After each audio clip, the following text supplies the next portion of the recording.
Go ahead and call the meeting to order. Please rise for the Pledge of Allegiance. I pledge allegiance to the flag of the United States of America and to the republic for which it stands, one nation, under God, indivisible, with liberty and justice for all. All right, thank you, everybody. And normally I don't call these meetings to order, but since this is our organizational meeting, I will handle at least the nominations as it relates to the president of the board and work our way through that. And then once we have elected a president to the board, I'll be turning over the gavel to that individual as well. This process will be carried out for both for the president, the vice president, the treasurer, and the clerk tonight. So all of those positions as we work our way through it. So at this time, what I will do is I would entertain any nominations for anyone for president of the board. Mr. President, Go ahead. I'd like to nominate Bob Bauman for president. Okay, Bob Bauman. I will make a second call for nominations for president of the board. I will also nominate Bob Bauman. Okay, two nominations for Bob. And I will make a third call for nominations for president of the board. All right, hearing no other nominations, Bob, would you accept the nomination? I would be happy to accept. All right, so we have a nomination for president of the board, and because there's only one nomination, we can do this by a majority consent vote. So I would entertain a motion to approve Bob Bauman as the president of the school board for the upcoming term. Dr. Wright? Are you? You go. Okay, I'll go. I move that we accept the nomination of Bob Bauman to be our upcoming school board president. All right, do I have a second? Second. All right, so we have motion by Molly, second by Megan. I don't believe we have to roll call. We can do this by just an overall voice vote. Tim, does that sound right? So all those in favor say aye. Aye. All those opposed say nay. The ayes have it. Mr. President, your gavel. Thank you very much. Happy to serve in this for another year. Thank you, everyone. So now we will accept nominations for vice president. I'd like to nominate Kate Garza for vice president. From Aaron.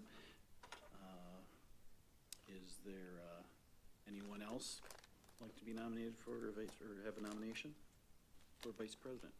Asking, that's twice, asking a third time. Any nominations for vice president?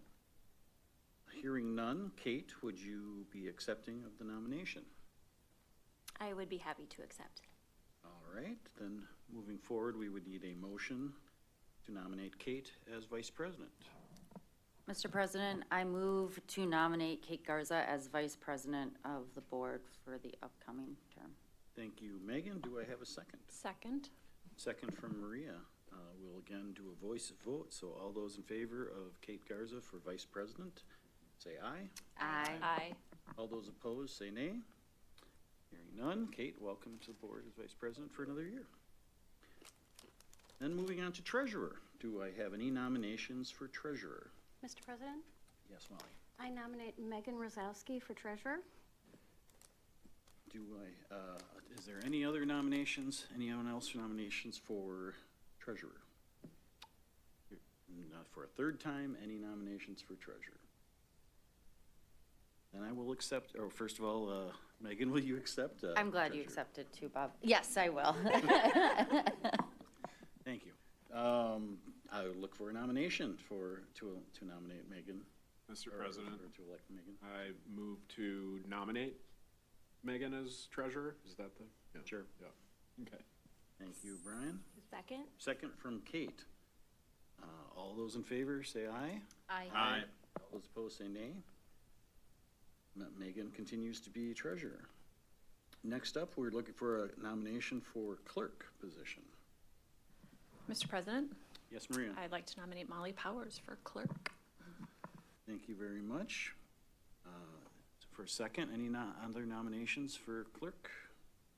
And a third time, any nominations for clerk? Hearing no other, Molly, would you accept being clerk for the coming year? Yes, I will. Okay, I have a motion to elect Molly as clerk? I move to nominate Molly Powers for the position of clerk. Thank you. Kate, do I have a second? Second. Thank you, Megan. Again, hearing no other, all those in favor of Molly for clerk, say aye. Aye. Those opposed, say nay. Welcome to being clerk for another year, Molly. Okay. That takes care of that. So now we go to recognitions. And Aaron Mullen. Thank you. I have a wonderful group behind me here tonight with our clubs and organizations, our annual activities recognition. And as we get into it, I just want to highlight a few things. You're going to see, again, high numbers and your microphone on. Now it is. Good, good. There you go. There we go. You're going to see high numbers, high participation, and then on top of that, incredible performance and achievements across all of these groups. And then these groups are, in some cases, groups that you can't necessarily buy a ticket to go watch. Certainly you can with our spring play and Clue that just had a wildly successful spring performance.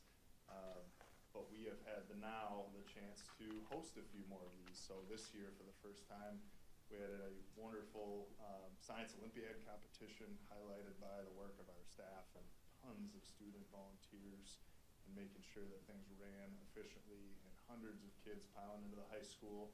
If you have not been to Science Olympiad, me being one of those, it was tremendous to watch the kids in each of those different categories and different contests, and like many of them are going to talk about explore their passions. So I will start with bringing up speech and debate.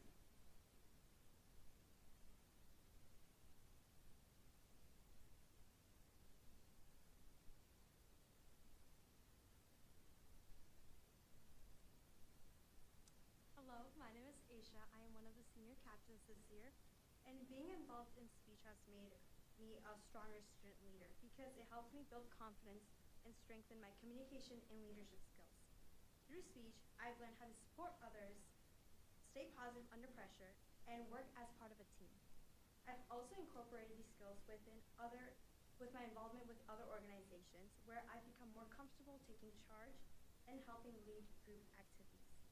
These are also skills I plan to use in college by joining clubs and applying for leadership opportunities. Now, one of the most memorable moments from this season has to be our state trip to Madison. Halfway through the drive, we found out that our in-person tournament was actually canceled due to weather and would be moved online. For the seniors, this was very devastating because we missed out on the traditional state experience and all the memories that came with it. Even though it was extremely hard, our team stayed positive and encouraged each other. I think that moment showed a lot of resilience and teamwork because we adapted to an unexpected situation while supporting one another and making the best out of it. Hi there, my name is Riot Ebert, and I'm also senior captain for Forensic, which is also speech and debate. Speech and debate has been a huge part of my life these last 4 years, and I would love to talk about it with all of you. This year, as Aisha has described, our speech team was faced with an incredible challenge. While traveling to Madison for the state competition, we received a call that there was a flood warning and unfortunately was canceled. This, as you can imagine, brought so much uncertainty, disappointment, and worry about having to compete online.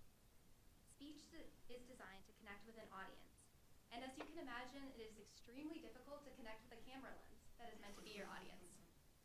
But through this experience, I realized how prepared our team truly was.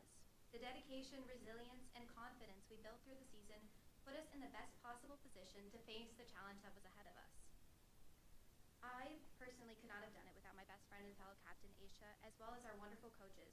So I would like to take this moment to thank Flan and Doherty for being our pillars of support, our sources of motivation, and the kindest people I've had the privilege of being around these last 4 years. Thank you to speech and debate, as it will serve me in these next stages to come. Thank you so much.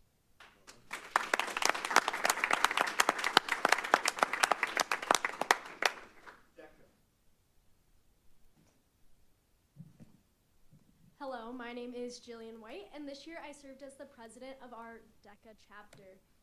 You can see all the accomplishments we had on the board, so I thought I would share some of the less numerical accomplishments.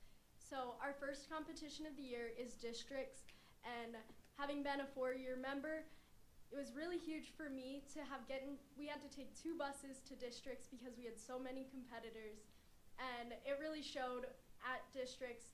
We swept a lot of events, so that was super exciting. And then one of our leadership conferences throughout the year, the Emerging Leaders Conference in the Wisconsin Dells, we went to that. We had the opportunity to connect with our state officers, which was really fun, and I even got to be a part of one of the TikToks. They made the career ladder, but for our event, so they guessed what event I was competing in, which was super fun.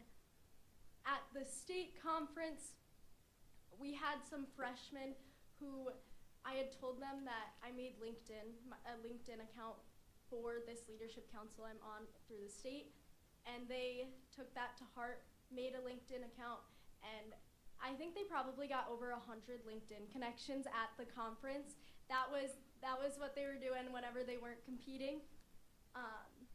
And then at our international conference, we got to go to the Georgia Aquarium and World of Coke, and we had an absolute blast.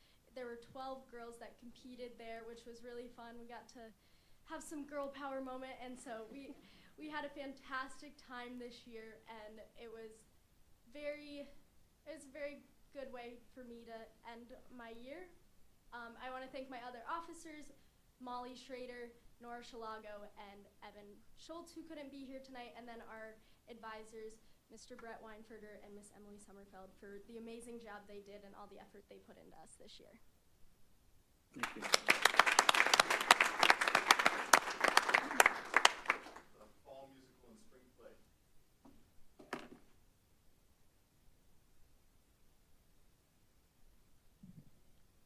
Hello, my name is Tate Dillingham, and we are here to represent the fall musical and spring play. I've had the pleasure to do the musical and spring play these past 2 years, and it's just a great way to connect with your peers and be able to showcase your talents. And performing in front of a crowd, we each kind of came up with our own questions or for ourselves to answer. And mine was, what was the challenge you faced and how did you grow from it? When I signed up for the musical, I realized that I had my German exchange partner coming over, so I had to kind of balance that along with being in the musical, which was a big struggle for me because time management is hard. But the directors made it super easy. They were super understanding of me having to miss time away from the musical and managing rehearsals and stuff like that. But it's a great way to connect with your peers and, like I said, showcase your talent, and yeah. I'm George Cook, and I've been in the musical the last 2 years and the play the last 3 years. And the question I was answering was memorable experiences that I've had, and specifically this year, as a senior, one of the experiences that we got to have was making posters for all the underclassmen. And as an underclassman myself, before this year, I got to receive these posters and be on the other side and see kind of the support coming from the upperclassmen. And now being on this side of it and being able to show that support to those underclassmen was a really cool experience for me. And another experience that we do in the musical is Play Pals, which is where everybody draws a different person from either the cast or the crew, and they pick gifts for that, buy gifts for them before each show, and it's kind of like a Secret Santa thing, and then on the last show, you reveal yourself, and that's just also a great way to meet people and make new friends. So, yeah, those are some great experiences I've had with the musical and the play. Hi, my name is Michaela Grover. I have been in the theater department at Hudson for all 4 years of high school. It was kind of my first introduction into like theater and music, really my whole school career. And I think that one of the ways it's helped me is that I've definitely gotten to grow my community, my friends, and I've gotten closer with my teachers. You obviously have to invite them to all of your school functions, like the musical and the play. And I think that building that community of friends in the theater department is super important to growing in your high school career, because you lose a lot of sleep during the musical, especially during tech week. And also, you're super stressed. You have to memorize lines and music, and it's a lot to put together in really a short amount of time. But it always comes together, and it always works out super great, and it really brings the community together. And we've had like amazing numbers show up to our shows, and that really boosts the confidence of our people who participate both on stage and backstage, especially with all of our parent volunteers and teacher volunteers too. So it's really just a great department in general, and us three like to thank our main directors, Jamie Palbicki, Ms. Heisler, and Mr. Dan Croy, who really, they're the power trio in putting all of our shows together. So thank you. Thank you.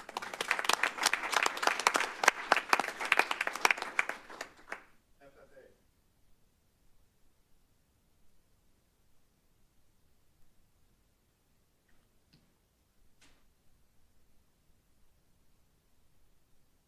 Good evening, members of the board and administration. My name is Gabby Cody, and I serve as the Hudson FFA Student Advisor. It is a privilege to stand before you tonight to share the highlights of a year defined by growth and passion.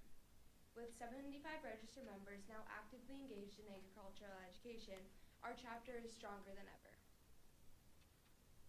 I'm Mary Prescott, and I'm the Vet Science Captain. We began our competitive season with Leadership Development Events, or LDEs. These events are designed to sharpen soft skills like public speaking and professional communication this year. 6 dedicated competitors represented us, with a member finishing 3rd at the sectional level and the agriculture quiz bowl team advancing to the state level. Those students are not just learning about the industry, they are learning how to be the voice of it. I'm William Heisey. I'm our community service captain, and I'm the captain of our wildlife team.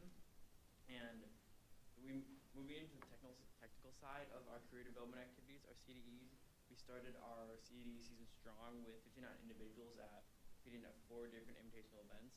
And specifically, I want to highlight Matt Woodruff, who was the first place. He placed first in our Egg Met competition for the National Midwest Invitational.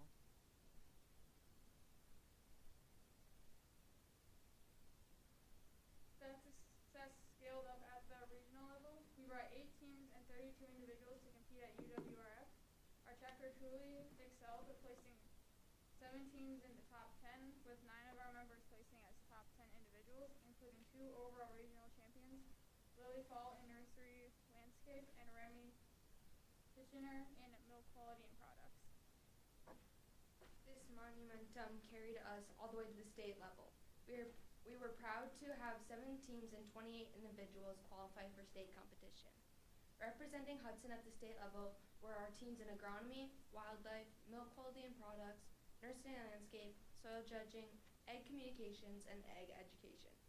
We ultimately placed 5 of those teams in the top 10 in the state, securing 2nd, 7th, 9th, and 2 10th place finishes. We also want to recognize Sam S., who is the state champion in milk quality and products. So FFA is not just about competing, it's also about serving. Our chapter believes in giving back monthly to help build our community. Throughout the year, our members have packaged meals with meals from the Heartland, built beds for Sleep and Heavenly Peace, and we supported the Teal Strives 5K to fund ovarian cancer research. We assisted a local farm with corn cleanup after their fields were damaged by hail. And we created wheelchair blankets for the Minnesota VA hospital, and there were many others. We also made an impact during Hudson FFA Week, from the teacher appreciation breakfast to drag your tractor to school day to activities during advisory. We worked to share the importance of agriculture with our peers. And of course, a special thanks to our Kiss a Cow champion, Ms. Cuddleboy, for helping us end the week with a smile. It was a huge success in boosting school spirit and appreciation for agriculture. Following FFA Week, we created over 45 floral centerpieces for the district staff recognition banquet, which were then reused to spread some sunshine around the school to teachers during Teacher Appreciation Week. While we achieved so much already, our season is far from over. In mid-June, our chapter will travel to Madison for 4 days for the state FFA convention. This is a capstone event for us. Our 4 state degree recipients will officially receive their degrees. Our agriculture quiz bowl team will compete on the state stage, and I will be completing my final interviews as a state officer candidate. In closing, we want to thank the school board and administration. Your investments in agricultural education allows us to wear these blue jackets with pride. We look forward to representing Hudson in Madison next month. Thank you for your time.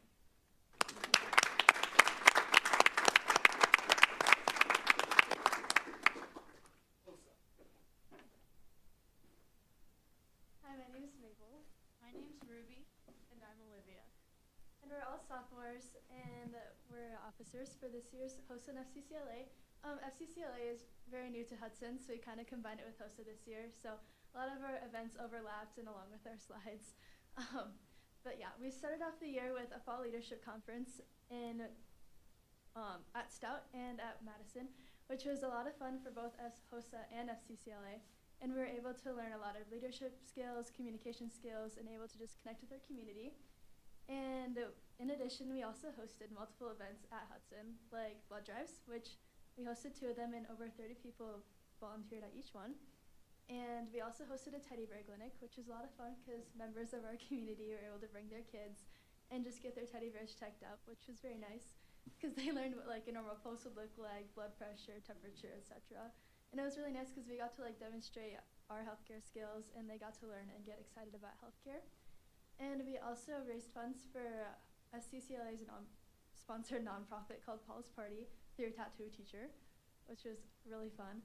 And then finally we got to attend the Pulse, which is a 3-day medical event. We got to go to 3 different hospitals and experience kind of what the medical field's like by shadowing medical professionals. Moving on to competitions, members of both HOSA and FCCLA competed in various tests and projects at the regional level, with many of us qualifying for state, and later, even nationals. State was a really fun experience with 9 people competing for HOSA and 8 for FCCLA at the Kalahari. Members attended for a few days and got to compete, swim, meet new people, and attend various breakout sessions. 4 people qualified for nationals for HOSA in Indianapolis for a mental health project, and 5 of us qualified for nationals in DC for FCCLA for nutrition and wellness, leadership, and childcare. We are excited to see how it goes. Overall, HOSA and FCCLA have been wonderful clubs to connect with our community, improve our leadership skills, and learn more about career pathways we're interested in. This was our first year of Hudson's FCCLA, and we are proud of how our club has grown with 39 registered members. We are very excited to continue giving our time seeking leadership and healthcare opportunities with HOSA and FCCLA, as well as embark upon new experiences. Thank you.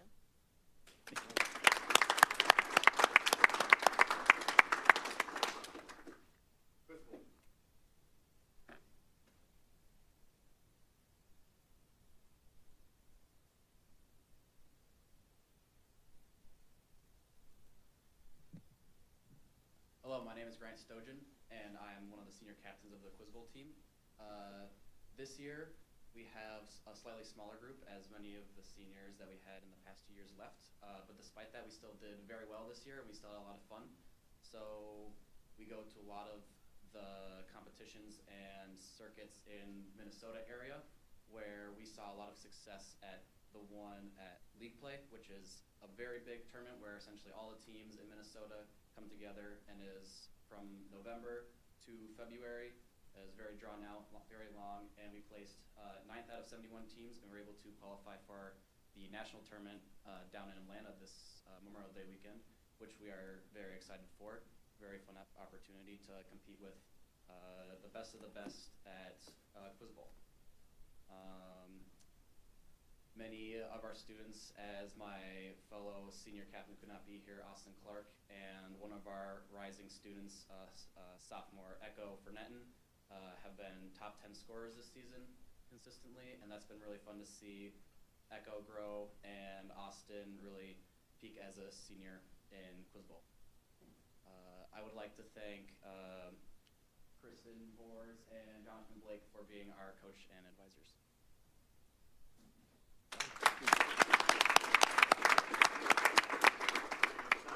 And if you couldn't tell, I'm a bit of a nerd, so I'll stay up here for Science Olympiad. We like it. We love it. So Science Olympiad, we had another great year with about 60 members for full competition teams. And a big highlight of the year was our first time hosting our own invitational here in Hudson.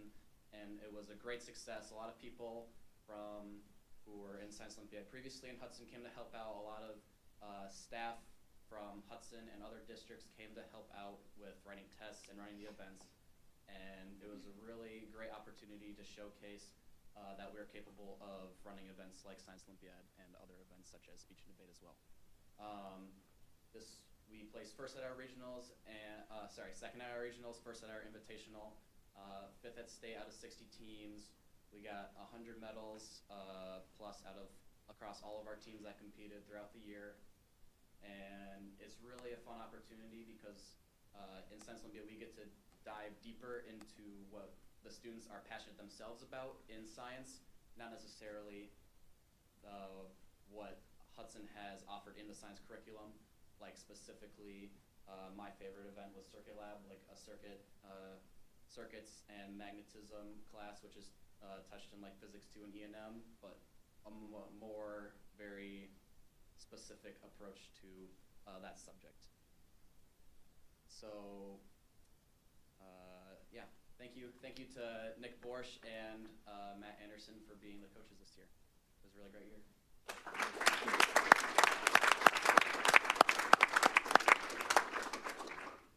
And I just want to thank this group in the clubs, organizations, performing arts, fine arts. It's over 50 programs that you support and welcome into these presentations and many beyond these groups. So I just want to thank this group. I also want to highlight our advisors and students. As we've mentioned at the end, with the networking and alumni coming back, there were also advisors from multiple clubs and organizations teaming together to make Science Olympiad's first event work, along with kids that weren't even involved in Science Olympiad coming to support their friends. So it's just such a cool network of kids and staff coming together to make a lot of great things happen. And if you've not been to one of those events, I'd like to make it a priority next year to just let you know when they are coming to the school, because it'd be great to have you walk around. If you have not walked around Science Olympiad before, there's things that kind of blow up, pop, explode. So you just got to be on your toes a little bit, but it was a ton of fun. So I'll make a note to make sure I get this group an invitation so you can see some of those things in person that you can't. So thank you for having us once again.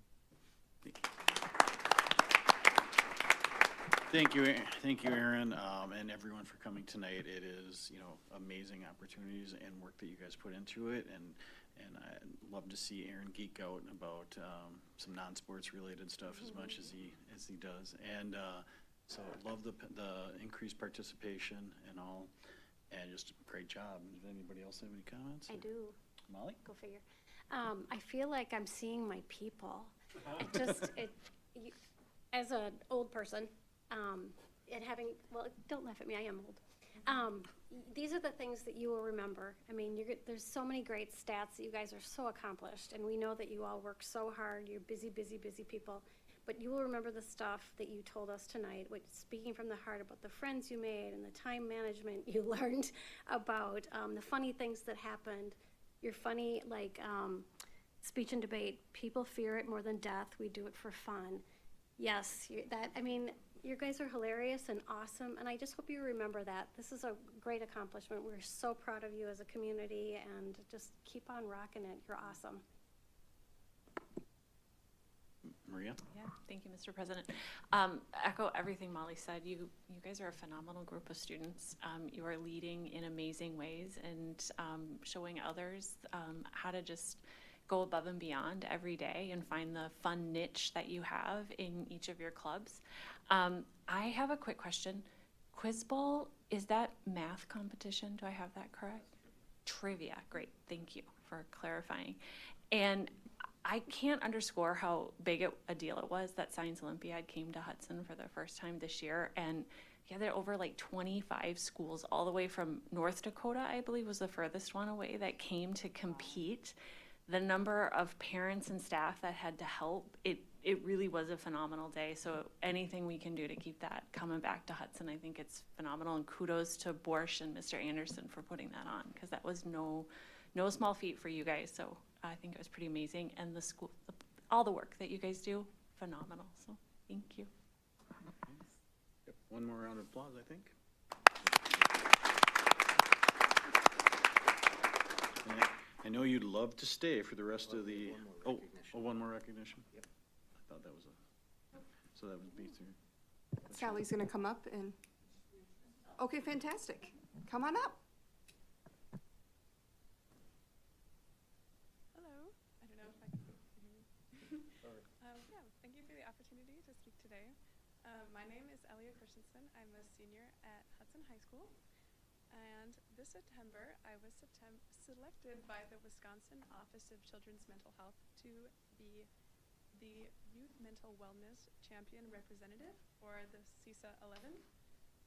And through my selection to be within the Champions cohort, I've had the opportunity to attend monthly meetings with the Office of Children's Mental Health team and learn about the state of mental health among youth and solutions to improve it within Wisconsin. And chiefly, I've taken away from my experiences that youth today are struggling with sense of belonging at school and feel increasingly isolated, anxious, and stress-induced, overwhelmed by academic course loads, social pressures, and extracurricular involvements. And this April, I had the opportunity to attend the Office of Children's Mental Health Leadership Summit. And there I learned about various types of student organizations that exist across high schools within the state of Wisconsin that are focused on improving the state of youth mental health within their communities. And being a representative within this cohort has motivated me to bring what I have learned about actionable solutions to improve youth mental health and sense of belonging to my own high school. So I have identified the need for a student organization, such as there are already across many other Wisconsin schools, to be an advocate for an additional resource for students as they navigate the stressors and challenges of high school, and to bolster and improve student wellness here in Hudson. So in collaboration with Ms. Doherty and Ms. Pierno, we hope to establish an organization rooted in creating more mentally well, confident students who can thrive during their time here within the Hudson School District.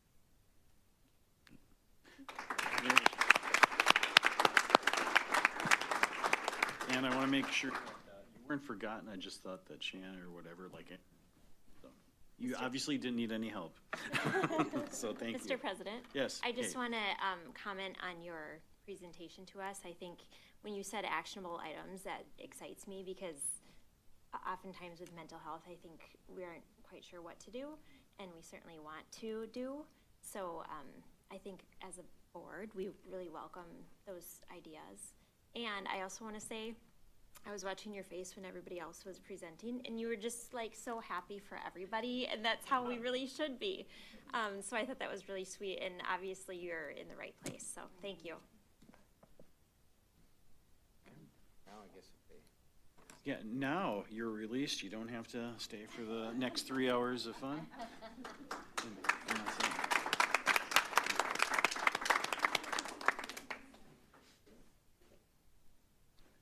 Okay, moving on, we have citizens' right to speak. Do we have any?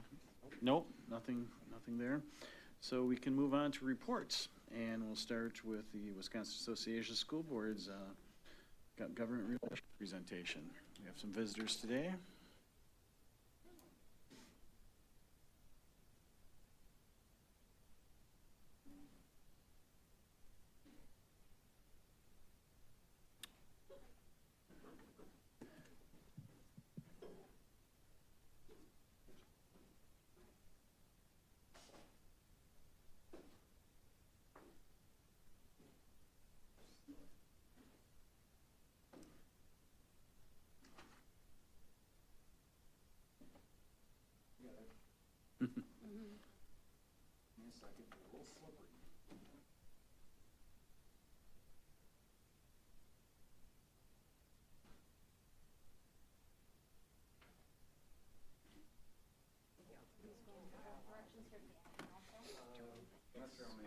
Yeah.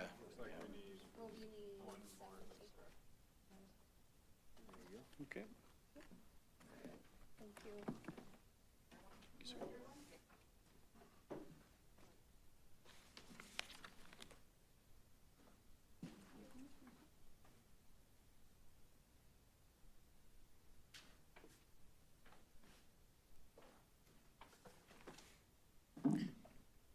Okay, some familiar faces as I've seen as part of the Policy and Resolutions Committee for the Association of School Boards, and all of us that have been down to the state convention, familiar faces as well. So I'll turn it over to you. Well, thank you for inviting us. We're happy to be here. I know that a number of the board members are relatively new. I noticed that several of you were elected in 2025, others in 2023, and a couple 2021. So I wanted just to introduce ourselves and familiarize you with some of the programs and services that the WASB offers. But today was a banner day in Madison. We hope that the momentum continues. There's an old saying, there's many that slip twixt the cup and the lip. We got to get a vote on the proposal that's been agreed to in principle. And Chris can tell you a little bit more about that, but we're excited about that. So I don't know which you'd like to hear about first, what's happening in the legislature that's good for schools, or a little bit about our organization. Well, why don't we start about the organization, I think, just because, you know, we're certainly, most of us are familiar, but as far as that's what even, you know, we've been asked to is you know, the benefit of being involved with WASB and what it provides for districts like ours and those across the state. Yes, we are a voluntary membership organization. We've been in existence since 1921. We're the only statewide organization that exclusively represents school boards. And we try to provide an array of programs and services to benefit school boards, to make you stronger, to lead you on the path toward better school governance. We firmly support local control. That's a bedrock principle in Wisconsin. And so what that means is that we support control of local schools by locally elected school boards to the greatest extent possible and the greatest extent compatible with our state constitution and other laws. Where there is a question about whose authority something should fall under, we side with the school boards. We think that you're in the best position. You are locally elected. You know your communities. You're elected to represent the values of your communities. You're elected to represent the educational priorities of your communities, and we support that fully. So each of you has a packet. Before I get into that, I want to thank you for your participation in a number of our events the last couple years. And even before that, we've had a good representation of the Hudson School Board at our fall regional meetings. Those meetings are where we elect the member of the board of directors from your region. So we are governed by the membership. We have a board of directors of 15 directors elected from 15 separate regions in the state. Yours happens to be from your neighboring district of River Falls, Allen, Tuchtenhagen.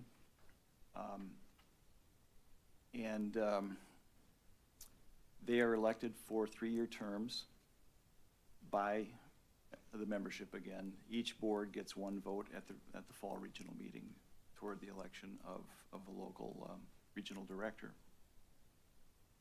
A number of you have attended the state convention. I hope that you found that worthwhile. Each year we bring together about 2,000 school board members, district administrators, and business officials, among others. We have over 90 breakout sessions, educational sessions for attendees. We try to bring in nationally recognized keynote speakers to provide you with not only entertainment, but additional ideas that we hope will be helpful to you in your work as school board members. Sometimes it's inspirational, sometimes it's more of a take some notes on this. It's the biggest event for school people in the state, and we hope to keep it that way.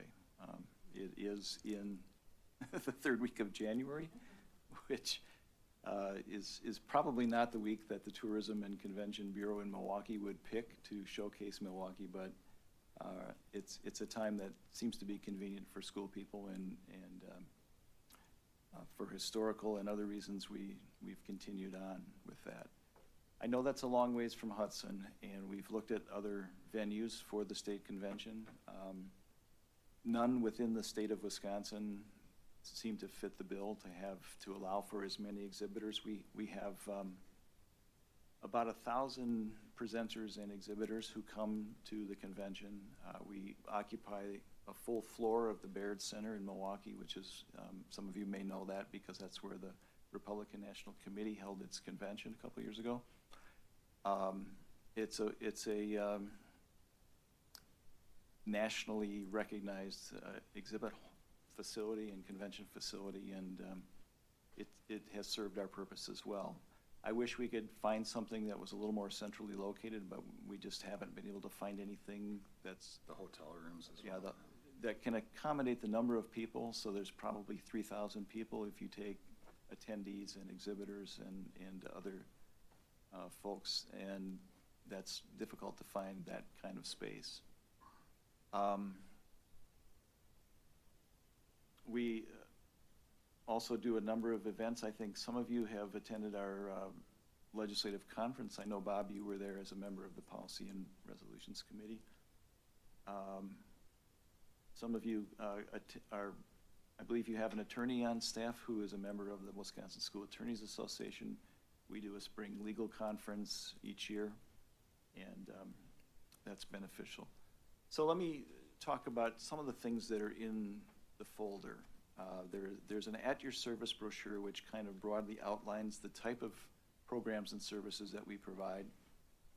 But we have also in the folder a number of online materials that I'd like to call your attention to, and we'll get into one of those later when Chris gives his presentation, and that's the Legislative Update blog, which is what we use to keep members apprised of just exactly what's going on in the state capitol, and things to be on the lookout for, advocacy tips, ways that you can communicate with your legislators to express the needs of your district.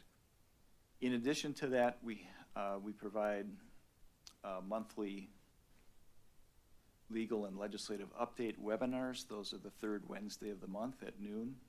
We provide, right now we're in the middle of some board governance webinars that are kind of a follow-up to our new board member gatherings, which we host in each region of the state the third week in April for newly elected and recently appointed board members, and veteran board members are welcome to attend as well. We cover all the basics that you need to hit the ground running as a board member.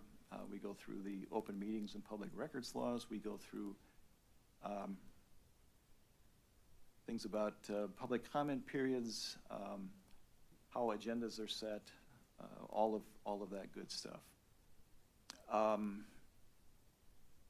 We have, in addition to the webinars that we do, and I should mention tomorrow there will be a webinar on governance topics. I don't remember exactly the topic, but there will be one tomorrow and one on Thursday as well at noon, about a half an hour long. All of our webinars are recorded so that you can view them at your convenience. And in that regard, we have a library of about 50 webinars that we call our online learning platform. They cover various aspects of serving on a school board. We go into greater depth on the open meetings, public records law, parliamentary procedure, the board officer roles and responsibilities, general board roles and responsibilities. Just about everything that you would want to know about good governance of a board is covered in one of those online learning platform webinars. We're going to try to work to shorten them. Our first iteration was, some of them are a little bit long, but most of them are half an hour or less. So they're the kind of thing that you can go to at your convenience and watch the video. You can, by watching the video and then registering that you did that, you can earn board member recognition points, the same as you would for coming to events or serving on WSB committees. And at the fall regional meetings, we recognize board members who've achieved a certain level. We have 5 different levels that we recognize of board member recognition points. Not sure if I'm Mr. President, missing anything. I just want to say, the School Finance 101 is so good. Like Wisconsin School Finance formula is so confusing. And I've asked Bonnie a bajillion questions about it. And those slides, like, you know, I've watched most of them, but just to be able to go in and look at the slides and remind myself to understand it, it's distilled down in the best way I've seen to walk through it all. So thank you for that. Well, good. I'm glad that you found that to be helpful. We often partner with other associations. So in that case, developing the School Finance 101, we partnered with the Wisconsin Association of School Business Officials, or WASBO. We also partnered with WASBO to create a school budget cycle handbook, which I believe you have copies of here in the district. That's a useful tool for helping board members and business officials to understand and explain the budgeting process that schools use. In the spring, we produce an annual meeting handbook or guidebook, which goes through step by step what are all the procedures that are necessary in formulating the budget and presenting it to the public, as well as holding the annual meeting. Throughout the year, we produce other guidebooks that we hope are helpful. We do something called the School District Election Schedule that board clerks and administrative assistants who do a lot of the elections work in most districts find to be helpful. It covers all of the requirements for filing nomination papers, filing campaign finance reports, holding the election, holding the canvass, et cetera. So those are some of the things that we do. And I don't want to go on too long here. I'd be happy to answer any questions that you might have, but I want to give Chris an opportunity to talk about what happened in the Capitol. Sure. Mr. President, I don't know if now is a good time to ask, but it seems like lots of educational opportunities available, and we've seen that in the emails that we get very frequently. I guess I most specifically hone in on lobbying efforts for finances, and maybe you're going to speak to that, but that is probably my biggest area of concern.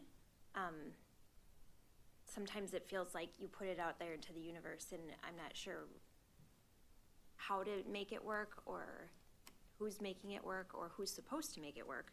But obviously we've struggled with that I'd like to say the last few years, but I think it's been a struggle.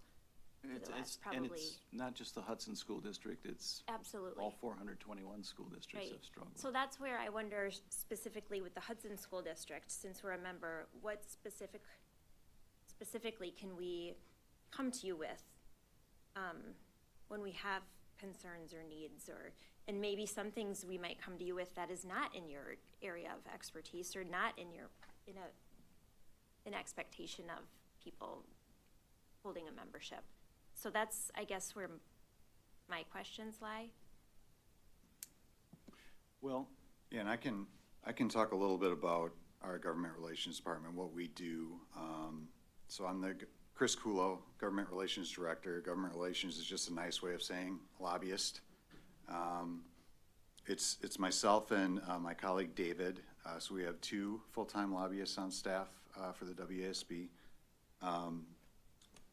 Part of our job is direct lobbying in the Capitol on behalf of school boards. We lobby on the positions that are adopted by our delegate assembly, that are vetted by our Policy and Resolutions Committee, and then those become our official positions. A lot of it is, as Dan said, local control, and we have a lot of resolutions, of course, on school finance and funding as well. So while we have 2 lobbyists, we can't necessarily get in 132 state legislative offices in any meaningful way ourselves. We're a little limited in our capacity there. But that is why we spend a lot of time trying to put out information to you guys in a timely fashion that you can use yourself when talking with your local representatives, legislators in your area. We can make some inroads, certainly, as a statewide organization, but it's definitely an advantage for you guys because you're actual constituents of these legislators, and you can provide more specific local examples to them that they often find very valuable that we necessarily. Anecdotally, we can share stories if some of you guys let us know some things, but usually that's a strength of having board members and administrators doing that work directly. So typically when we're meeting with legislators, we're most often with legislators in leadership positions, either on key committees, education committees, and then a lot of times it's dependent on who's working on various bills. So if a certain legislator is authoring a bill that we want to have input on, we'll meet with them kind of as things happen, or they come to us wanting feedback on something they're thinking about doing. We are a strictly nonpartisan entity. We do not endorse candidates for office. We do not make political contributions. We also recognize that our membership statewide is politically diverse.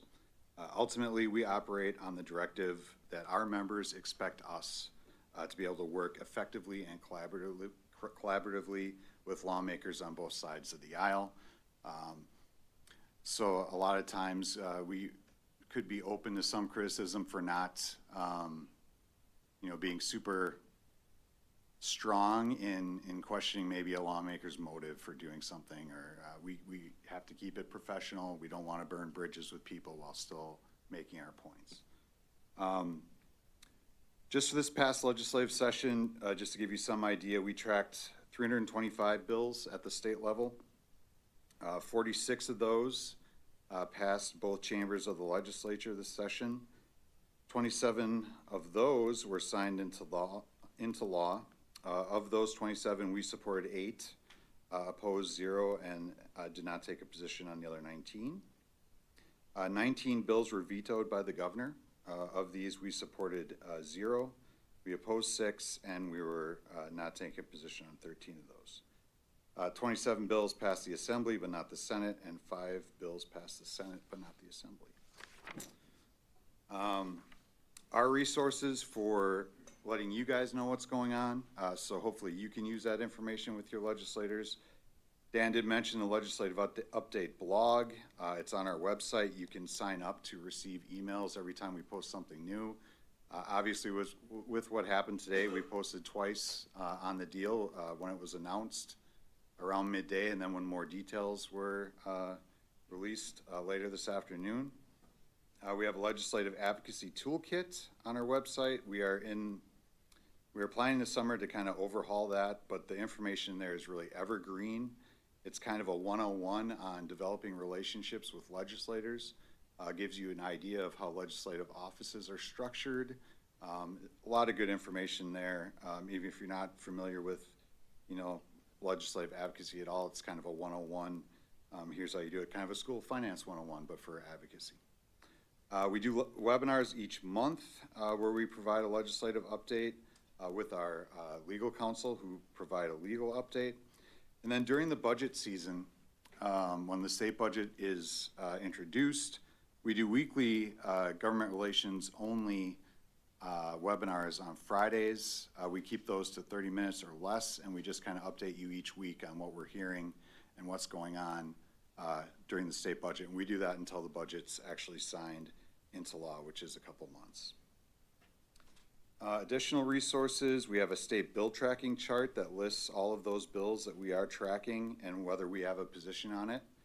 It'll also show you what resolution we are using to take our position on those bills.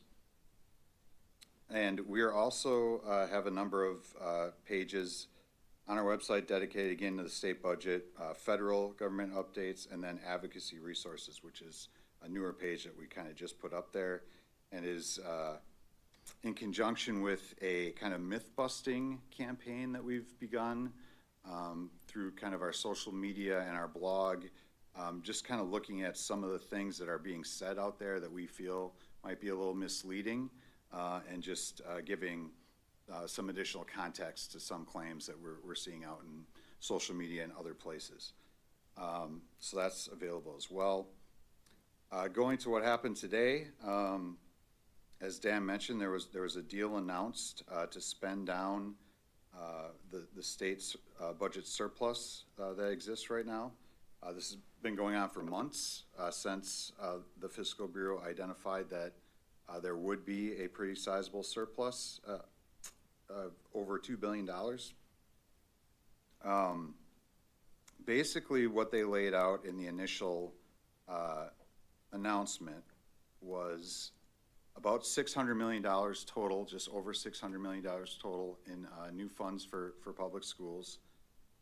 300 million of that would go to special ed reimbursement, and that would get up to an estimated 50% reimbursement rate by the second year of this budget cycle. So they said about 42.7% for the first year and then 50% in the second year. That's still that some certain, I don't know if you're familiar, it's a some certain appropriation, so it's an estimate. It could be somewhat less than 50% when all is said and done. The other 300 million, the governor initially said it was going into general aids. So typically when people say that, that means going into the equalization aid formula. That, we found out later this afternoon, is not the case. They are actually creating a new disbursement method that would be similar to per pupil categorical aid. This is getting a little complicated here, but per pupil aid goes to each school district equally, regardless of where you fall on the school formula, equalization aid formula. So what this would do is it would create almost a per pupil aid, but inside revenue limits. So because that's inside revenue limits, that 300 million would not be additional dollars you could spend, but it would bring down your property tax levy on your property taxpayers.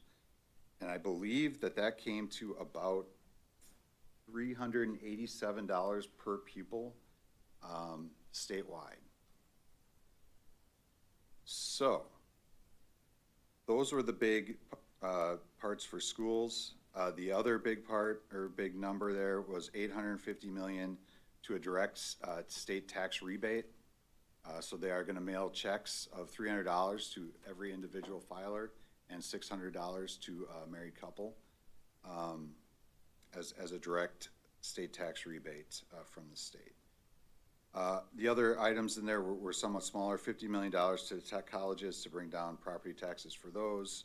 And then there was a getting rid of taxes on tips and overtime was also part of that. So since that's been announced, it is scheduled to go through the Joint Finance Committee tomorrow. They did put out a notice today. They're planning to do that. And then supposedly to the floor on Wednesday to go through both houses. We've had a couple of senators already come out and put out statements saying they're a no vote on this. Not enough to sink it. It's still not clear, if the Republicans who control the Senate will need Democrat votes. They probably will. We're not sure how many they'll need. It's likely they will end up getting those because there's going to be a lot of pressure to vote for this. But that's kind of the timeline this week of that stuff happening. I guess I would open it up to questions unless you had something else to add on that. Yeah, I would like to follow up, Kate, on your question. There's kind of a push and pull being a statewide organization. We have 421 school districts in the state, and they're all in very different places. Some of them are net winners on open enrollment. In other words, they're importers of students. Other districts are exporters of students. Some districts have high property wealth per pupil, and they don't do very well in the equalization aid formula. Other districts, do better than that. So there's a lot of push and pull. What we try to do is find ways, as best we can, within the framework of our resolutions, to try and do things that will benefit all school districts. And so I would point to the special education provisions in this budget. We will be at 50% reimbursement. There'll be about $1 billion. We're close to it anyways. Well, yeah, close to. We've gone through this before, but to put things in perspective, 2 years ago, the reimbursement was supposed to be 33%. It actually wound up being about 30.6%. This time around, it was supposed to be 42%. It's closer to 35% in the current school year. This time, we figured out how much money it's going to take, and the state is going to put that forward. So that's going to benefit every school district. You won't have to be transferring as much money from your programs and services budget that benefits all students to cover the amount that's not being reimbursed to cover special education services. So that will allow you to keep more money in your Fund 10 budget, your general fund budget. I think that's a win. Now, it's a win in another way because there are federal maintenance of effort requirements. So, and those go by the dollars the state puts in. So this $1 billion of special education funding from the state, reimbursing all the local expenses, is a permanent feature of our school funding law because of that federal law. You can't go backwards once you've made a commitment to spend a certain amount of money. You're required by federal law to maintain that effort, is the term in the special education law. So that should be a permanent allocation of money for special education services in our state.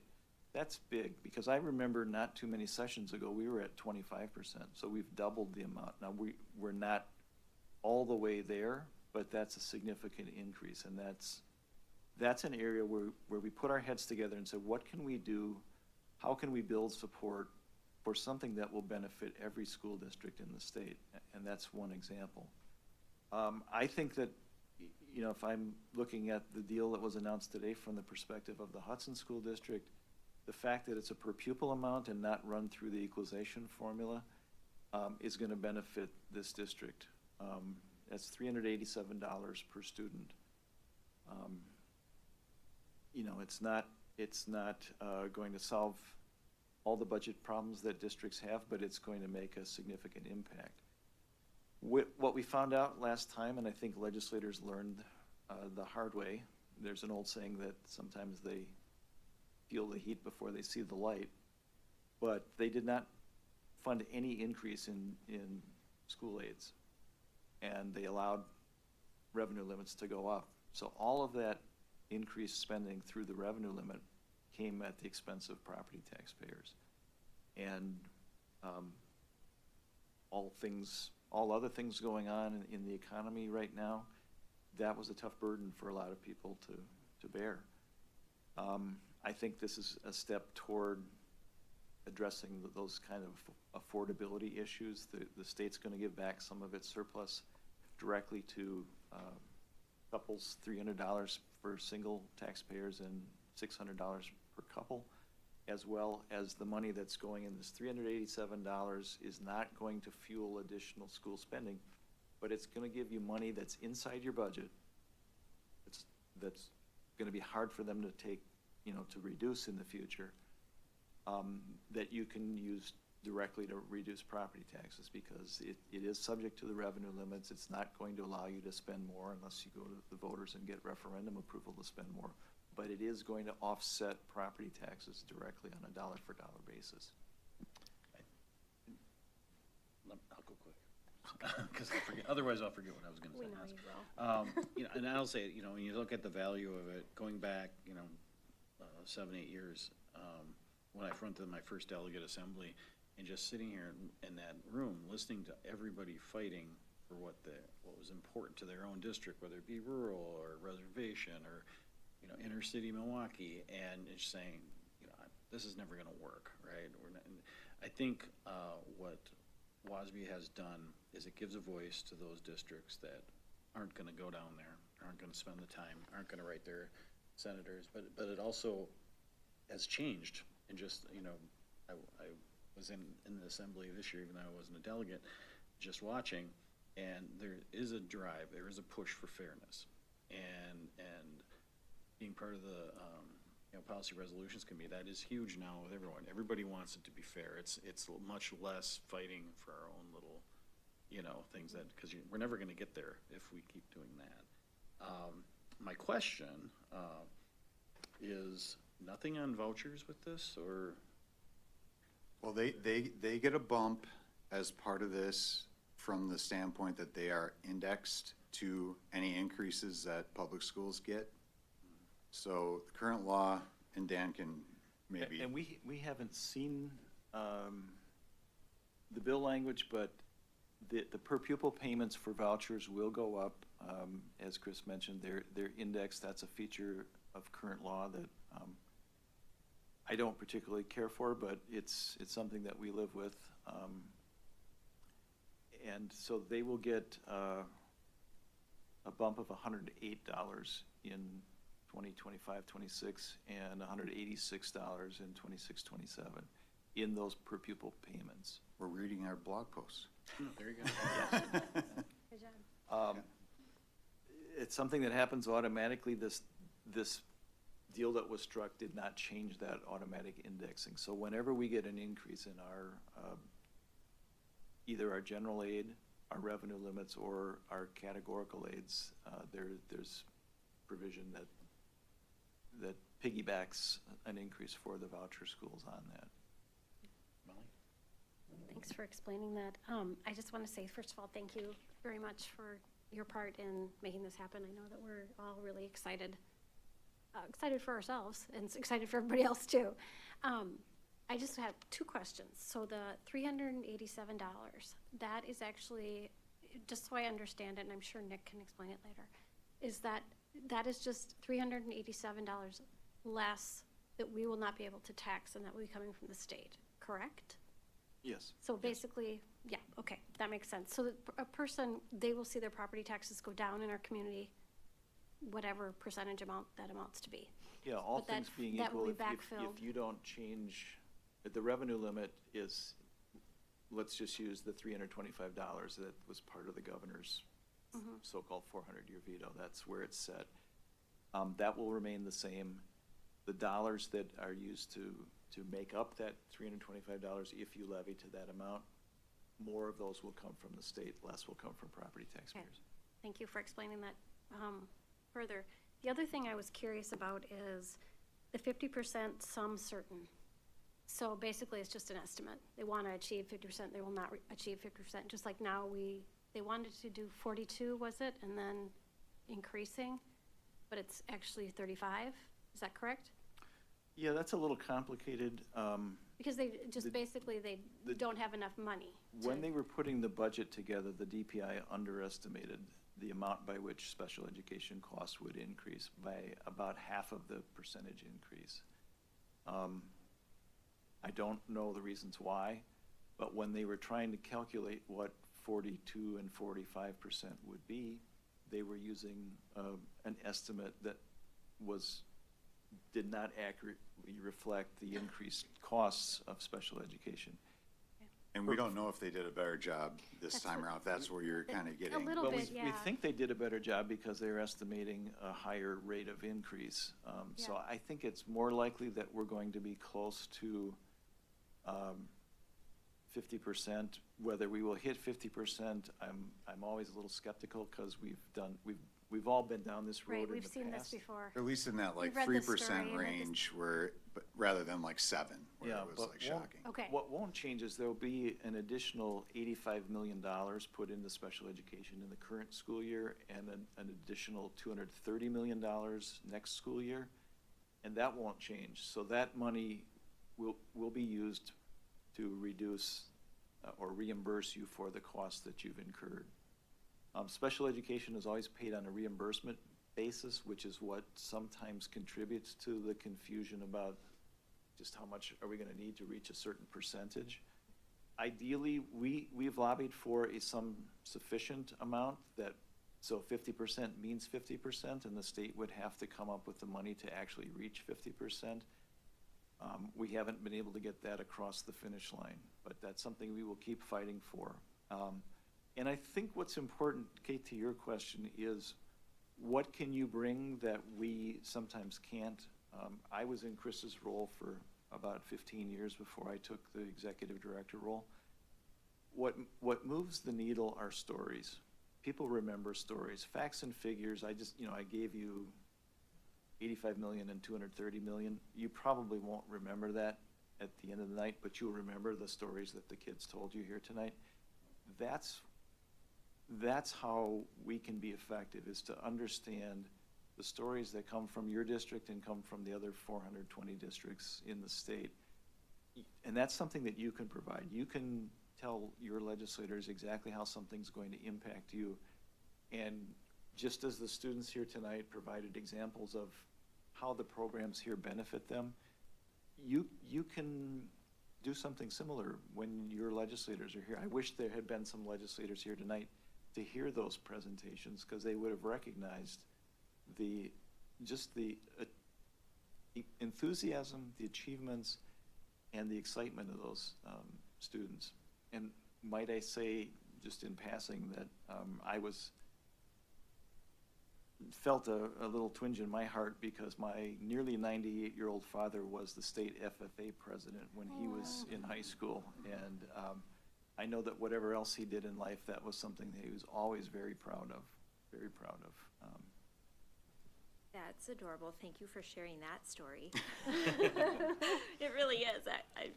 And I just wanted to point out, we have some very great legislators in our area that are always really willing to come and meet with us and listen and work on our behalf. So we do appreciate that, and we have them at least yearly to come and talk with us. So Great.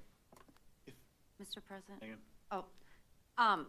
So I totally get why the conferences in Milwaukee and, lobby days in Madison, and at least we drive south for the conference from here. Damn cold. But just, thinking about the lobbying day, it's, for some districts, it's really far, right? It's a long ways, and I should be better at looking at things on the WASB website than I am, but I'm just wondering, do you ever help school districts set up Zoom meetings with their legislators, or share the materials and say, you should try and set up a meeting with your legislator when they're in your district?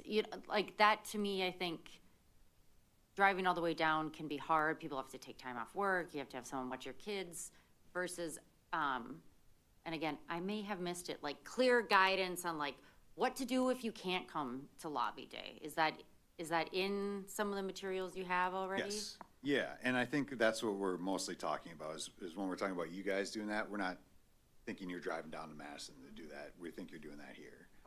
They're typically, when they're in session, they're typically down there Tuesday through Thursday. Mondays and Fridays are typically district meeting days, and are a good time to get them. When they're out of session like now, they're not in Madison much. Obviously this week's an exception, but typically they're getting into re-election mode and they're around the district.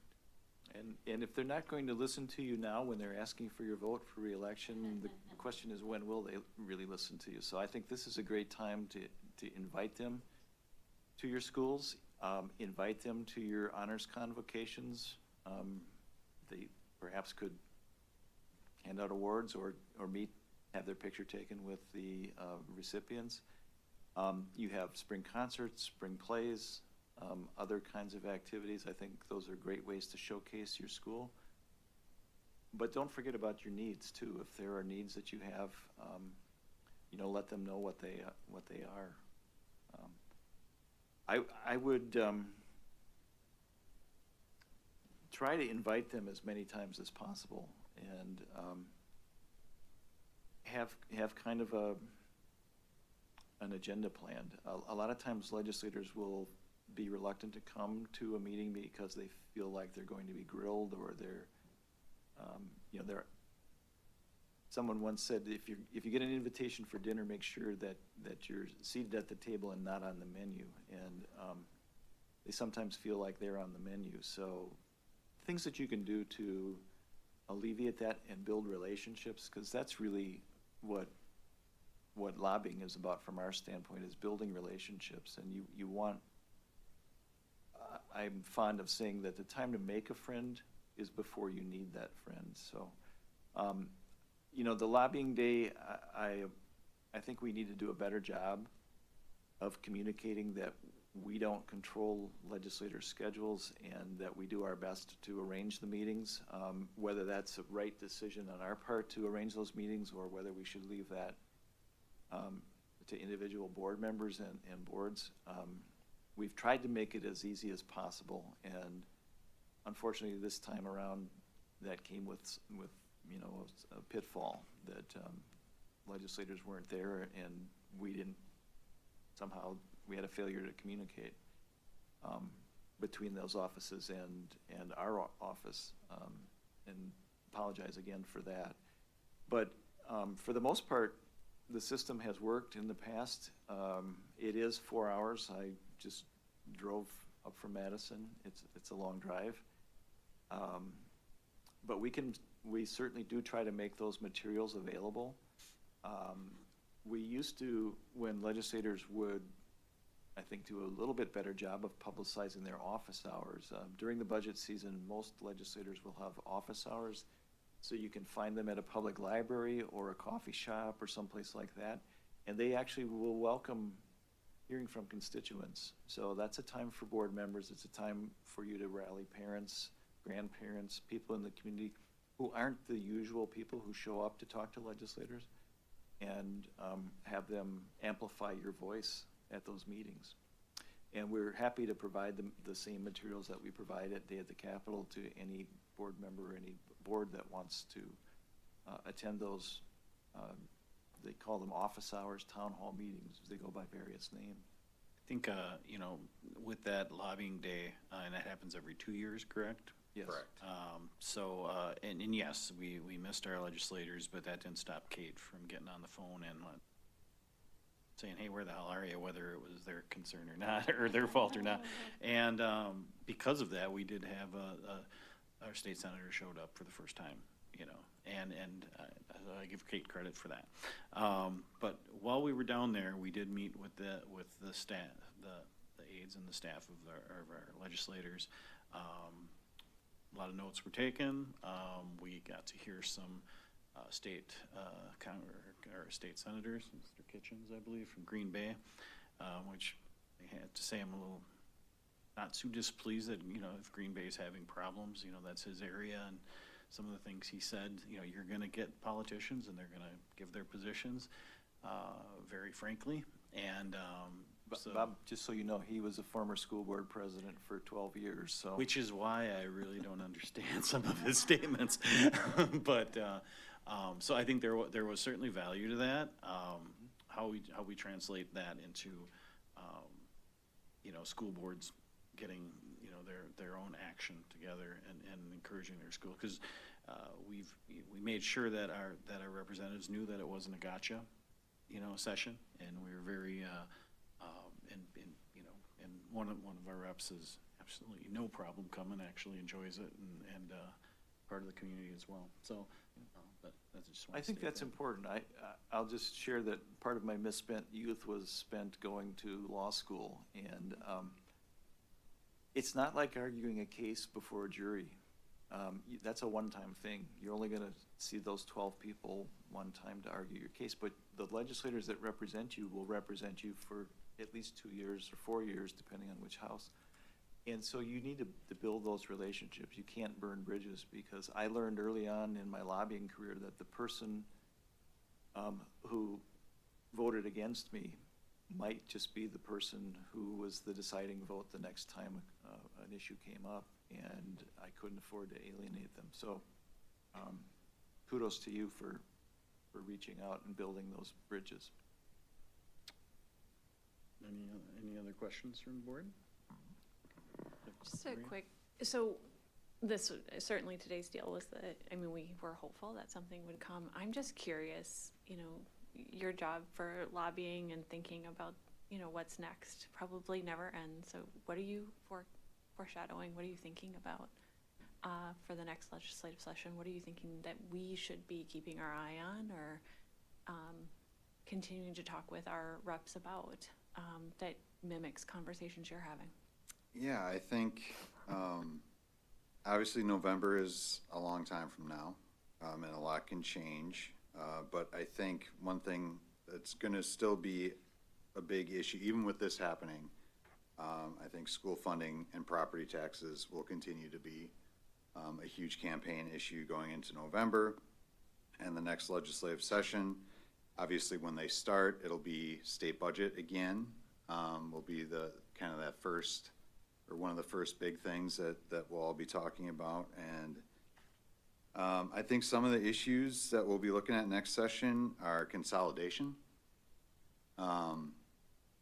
That's become kind of, at least on the Republican side in the legislature, has become kind of a rallying cry for schools.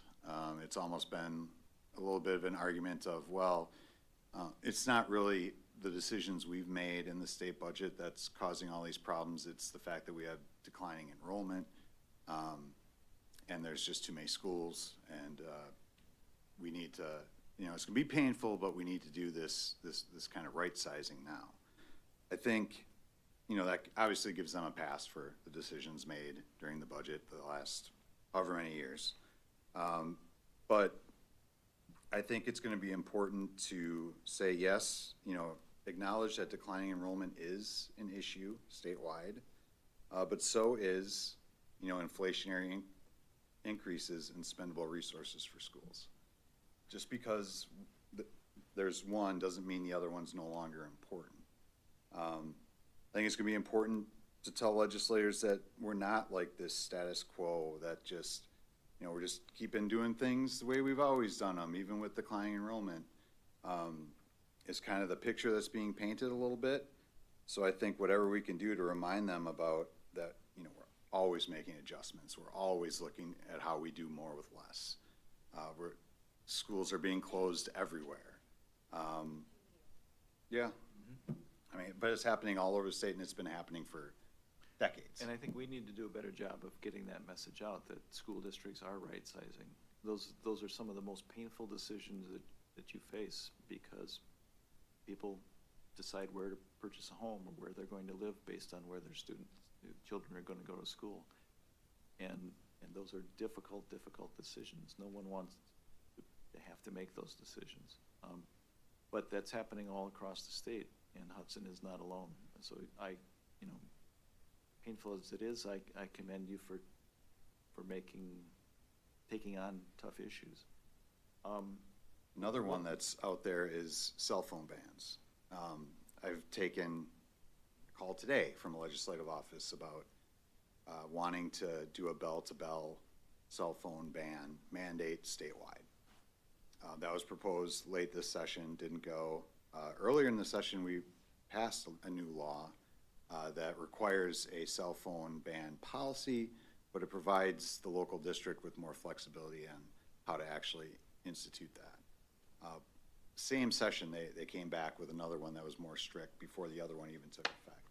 And to go back to our point on local control, there's nothing that would prevent the Hudson School District or any other school district from implementing its own bell-to-bell ban. You have that ability under the law. You have control over the school district, the care and control of the school district. So you could do that if you choose to. I think some boards or some legislators have heard from boards, well, we're afraid of our community that there would be some backlash if we did that. So we prefer to have you mandate that we do that. So, you know, so we can say, well, we didn't have any choice in the matter. Well, I think that's a little bit of a cop-out. I think you're elected to reflect the values and beliefs of your community. That's why we have locally elected school boards. We have school boards to represent the taxpayers, and we have school boards to represent the students who aren't old enough yet to vote for themselves. And how we balance all these competing interests is one of the real challenges, but it's a very important role for you. Mr. President, I work for a membership organization that does, I'm not the lobbyist, I'm the number cruncher, but in Minnesota, and not to put something on a to-do list, but when you're thinking about how do we collect the data, you know, to get ready, do you do many surveys of school districts? I don't know who would fill it out, but like, who's closed a school? Who's talked about it? How have you cut costs? Just so you have this sort of, here's the bajillion things school districts are doing across the state. Here's what the average healthcare cost increase was. Like, We do member surveys. Okay. I don't know if you want to talk about the one we're currently working on, but it's always been a challenge to get people to do it or respond to it. Like, I don't know if our response rates have been. Well, I think this happens at the DPI level, it happens at our level. The challenge is that we don't want to put more work on our members. So we don't ask for things unless we're going to do something with that information. And I think you've hit on something that's very good. We do track news clipping services. We're aware of what's going on in districts. We haven't asked that question of them, but I think we could certainly do kind of like Survey Monkey type surveys of districts and gather more information that would help us. I think that information could be used as a press release and get that out there so that legislators and other policymakers can see the information. I think that's always valuable. So that's something we can work on. And if you have any ideas on areas that we might want to ask questions about beyond just the right sizing. I have quite a few, because I do these types of surveys for work. You have my card. Same, but different, but I'll email.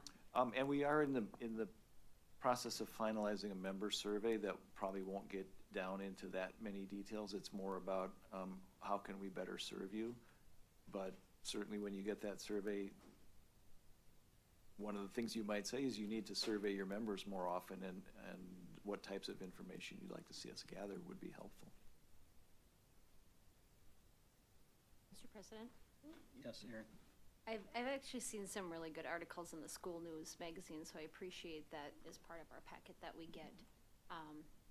Just a little fun fact, we have our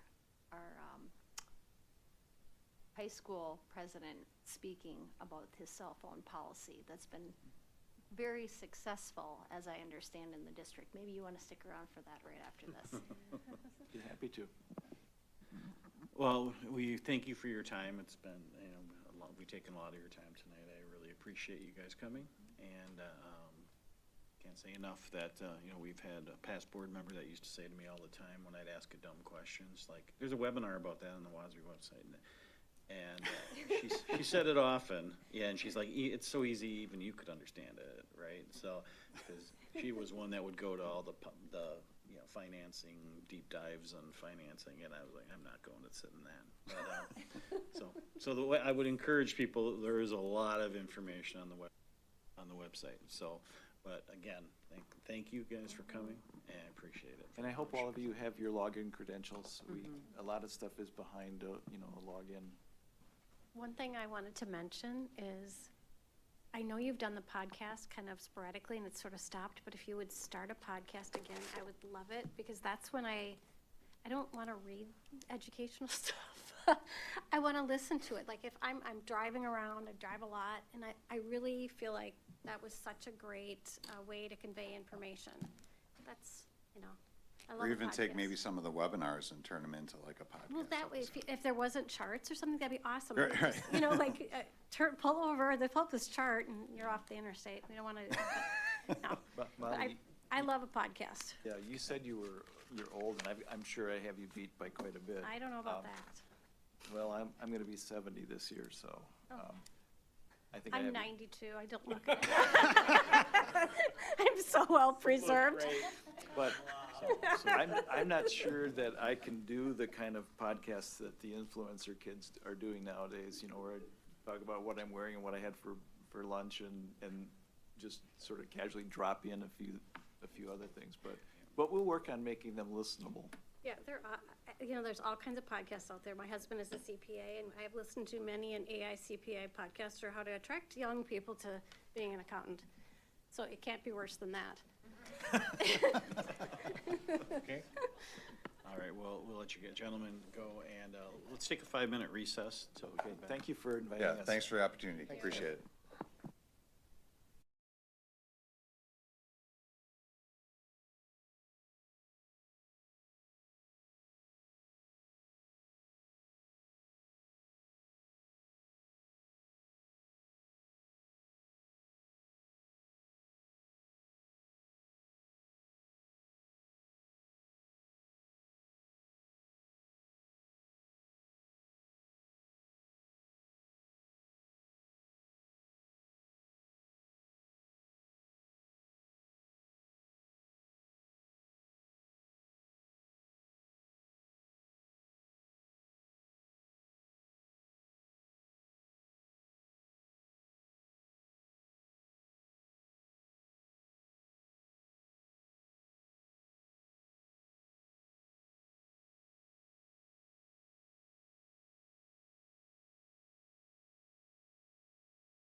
Okay, we are back in session, and we are moving on to the high school personal technology update with Shannon and Mike Ballard. Yeah, thanks, Bob. Before I get started, I just want to introduce Tanya Krieger. She's our new virtual school coordinator for the school district, and I think this is the first time in front of all of you, so just to provide you a formal introduction. I have her up here because I'm going back to back on the agenda, so it's less about technology for Tanya and more about the online learning stuff in a little bit. We want to know her opinion on cell phones. On cell phones? She'll give it. You bet, she'll give the right answer, too. Wow. No, just it was a nice segue into our phone and technology process. So let me just take you a little bit back because you know, like anytime we do a significant change with our students and families, we always like to like start that around winter, spring, and let them know what's coming, right? And I think you know, just being in front of you last spring, I know that gave me a ton of confidence kind of going in, and I was able to share with our staff as well that, you know, we've got a collective school board that's really into this initiative of going phone free. We met with the students last spring to kind of let them know, each grade level, let them know kind of what it was going to look like, what the expectations were, what the consequences, violations, those kinds of things. Really impressed upon our staff, you know, the need that now this was their time to follow through, yeah, and to be collective as one. Because, you know, it's real easy at the high school level with over 100 teachers. It's real easy for someone to say, this isn't that important to me, so I'm not going to necessarily enforce it. Or sometimes maybe even, you know, hey, Mr. Ballard, can't you just be cool and let me have it just this one period? And pretty soon, you know, we kind of tear away at the fabric of what's important. So I just want to say thank you so much. It's been really, really successful. I know, Brian, I think you asked, you know, we would like an update at some point next year, and so that's why I'm here to talk a little bit about this. It has been, you guys, as successful. It has been more successful than I could even have dreamt when I was in front of you to talk a little bit about it last time. The response from our students has been unbelievable.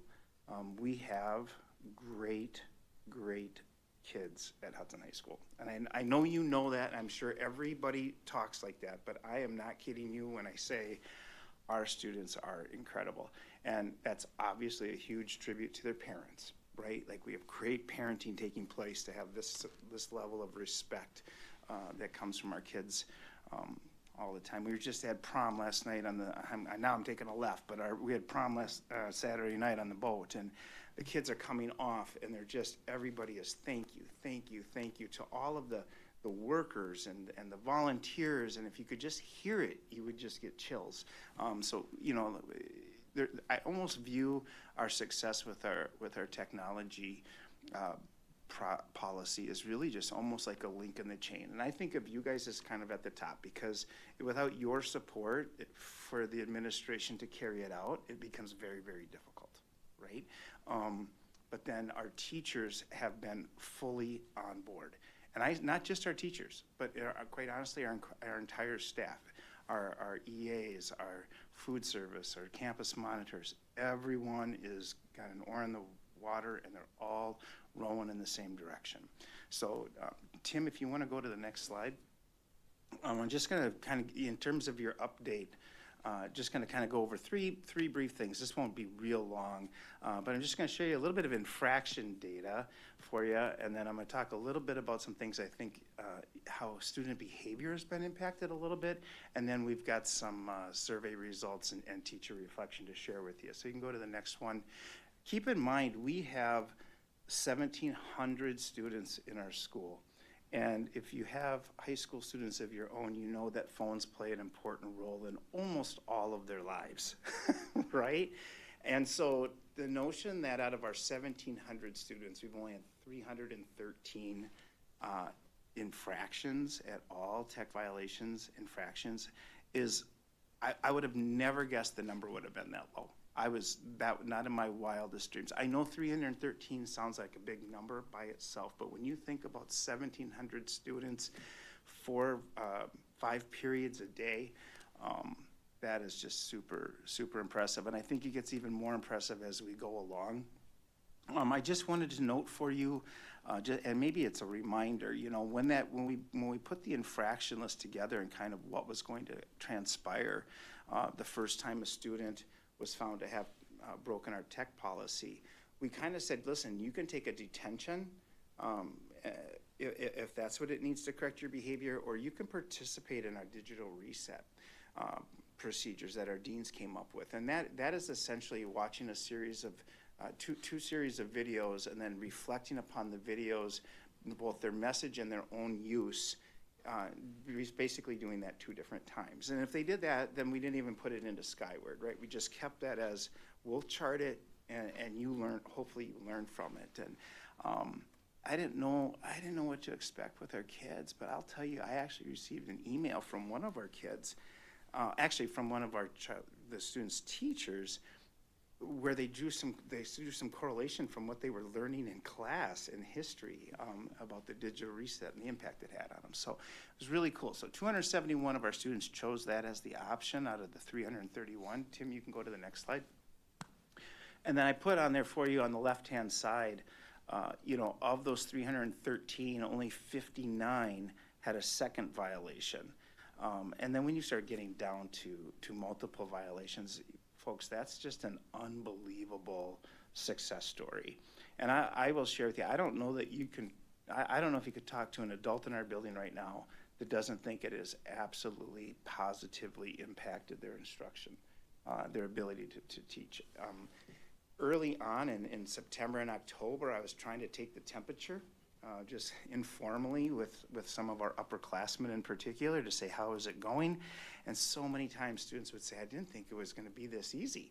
It's really been easy. And I would ask why. And they would say, because my other friends and students don't have it either. And so we're talking more.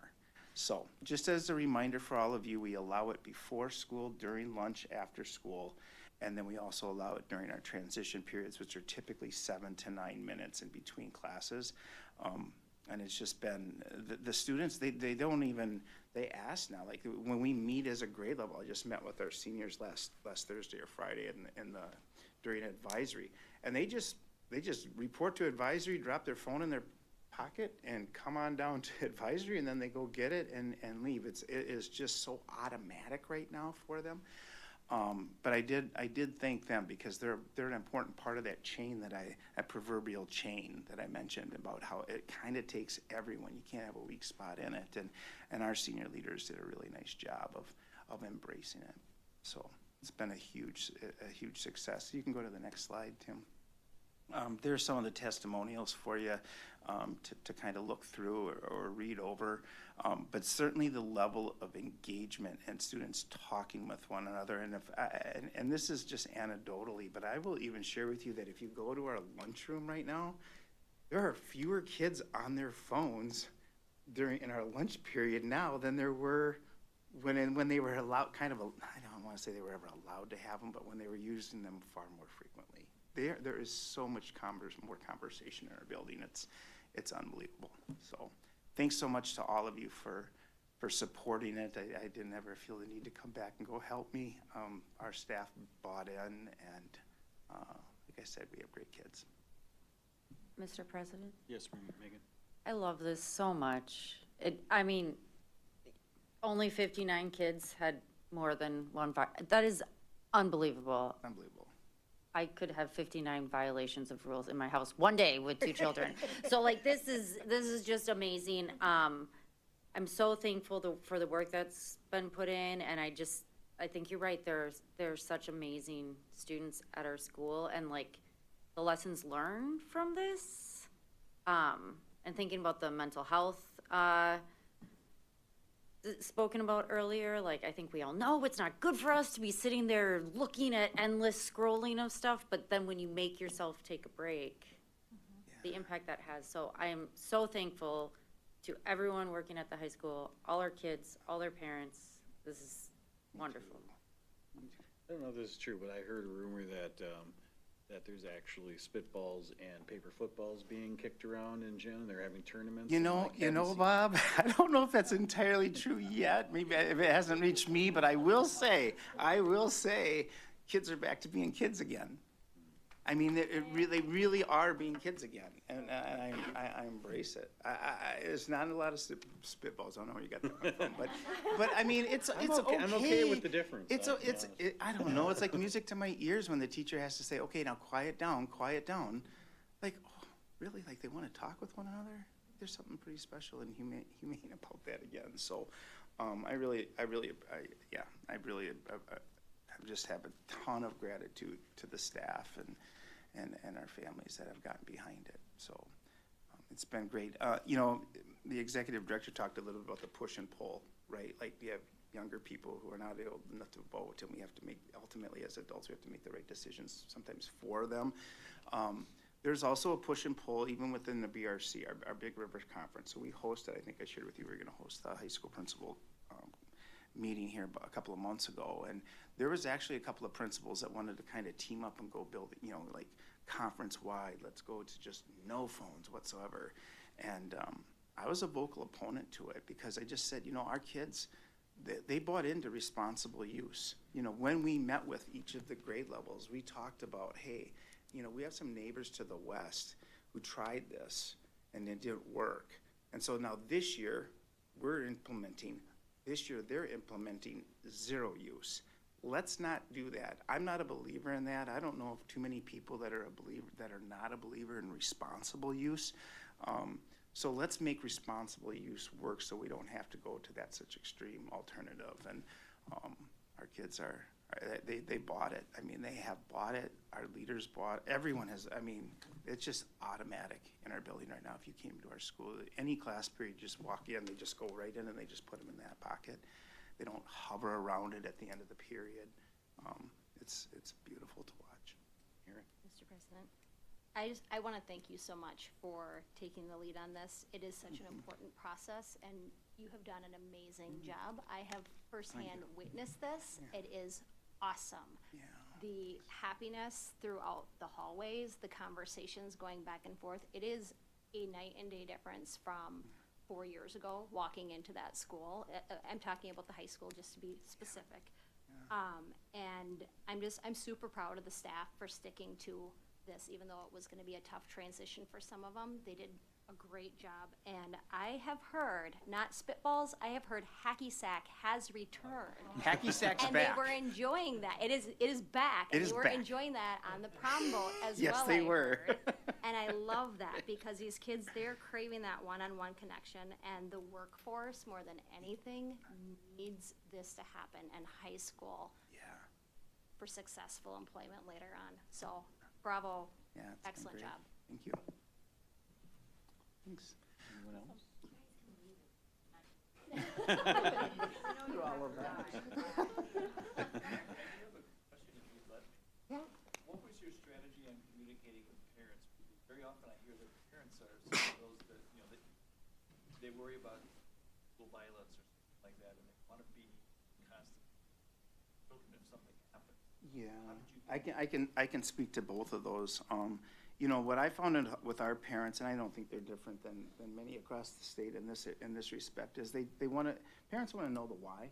Like, what's the change and why, right? And we provided opportunities early on through communicating that this is what was going to be transpiring, this is what was going to be happening. We were going to be talking with your students, and here's a little bit of the why.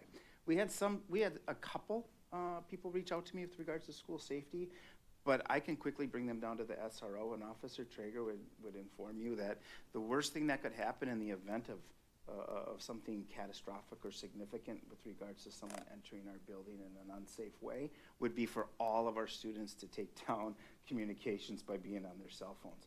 The one thing that would impede a rapid response is numerous cars blocking the way for our police vehicles to arrive on scene.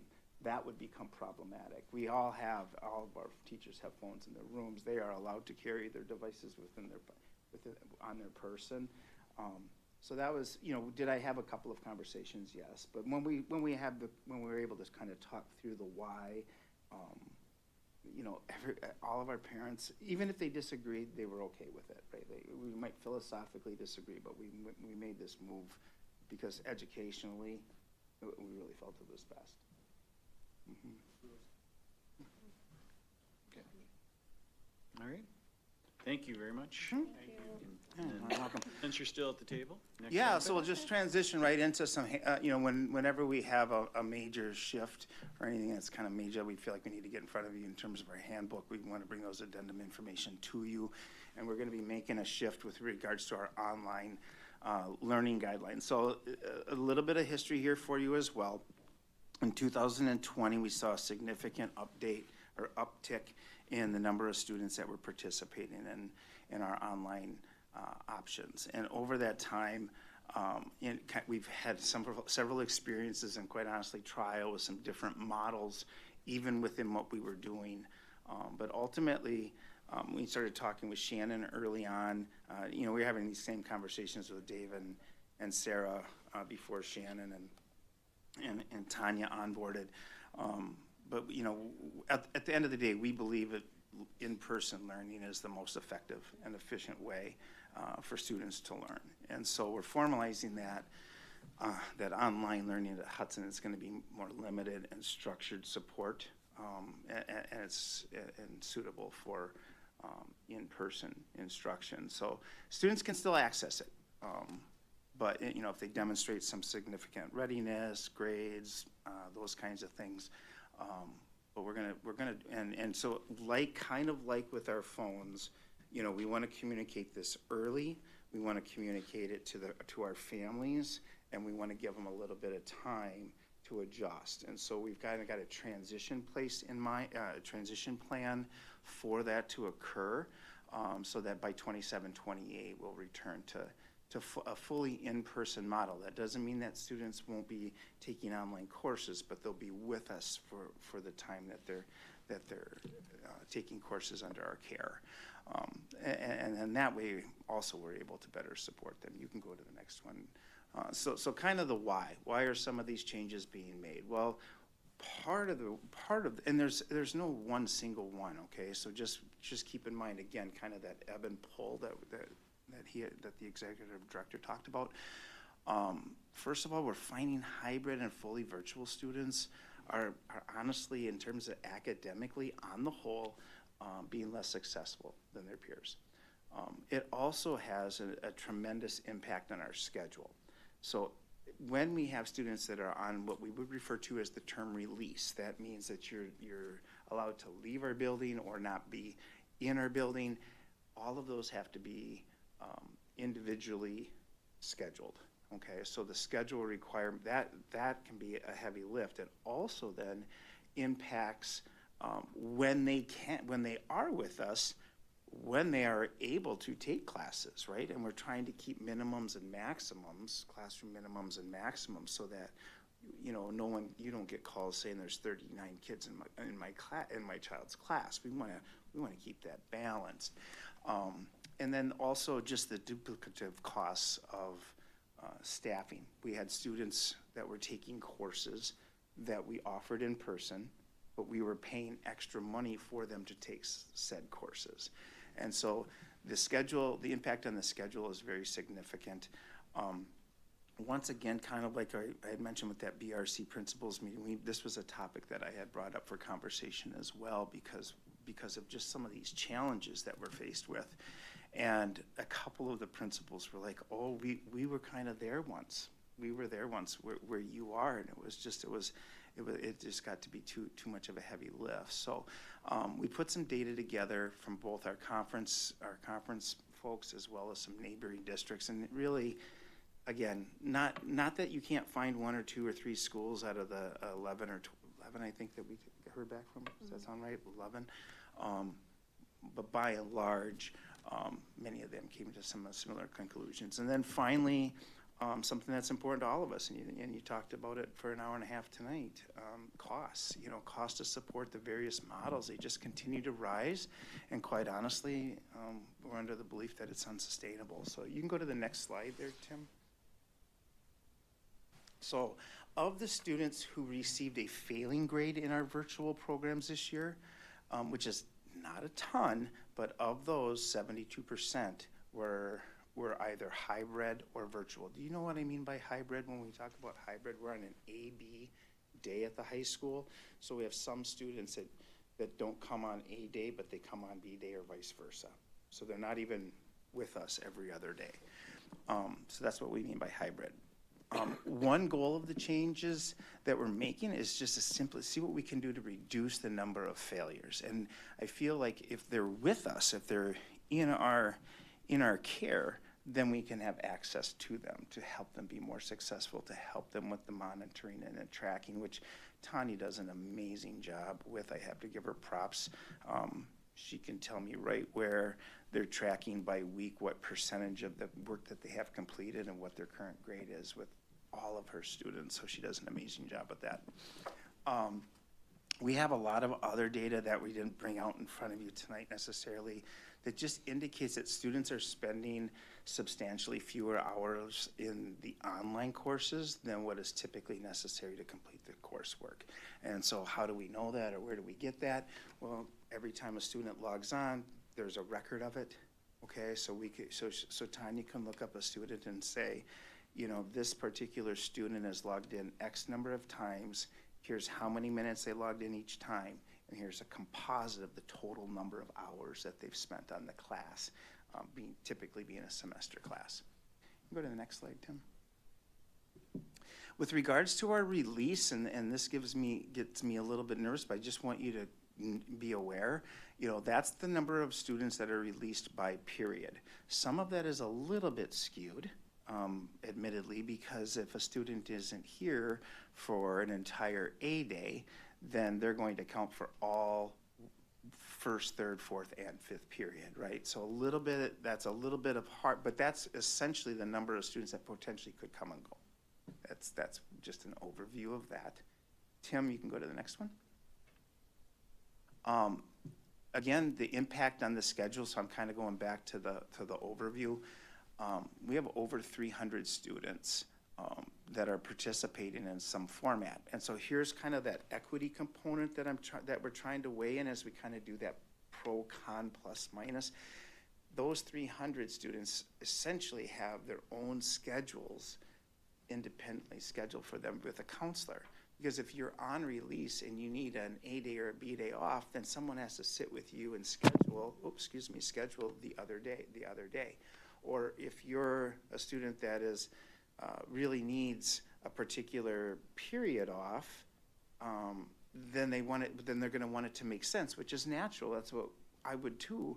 But then that means you're meeting with a counselor and your schedule is getting independently scheduled when the other 1,400 students kind of just the computer does it and they kind of get what they get.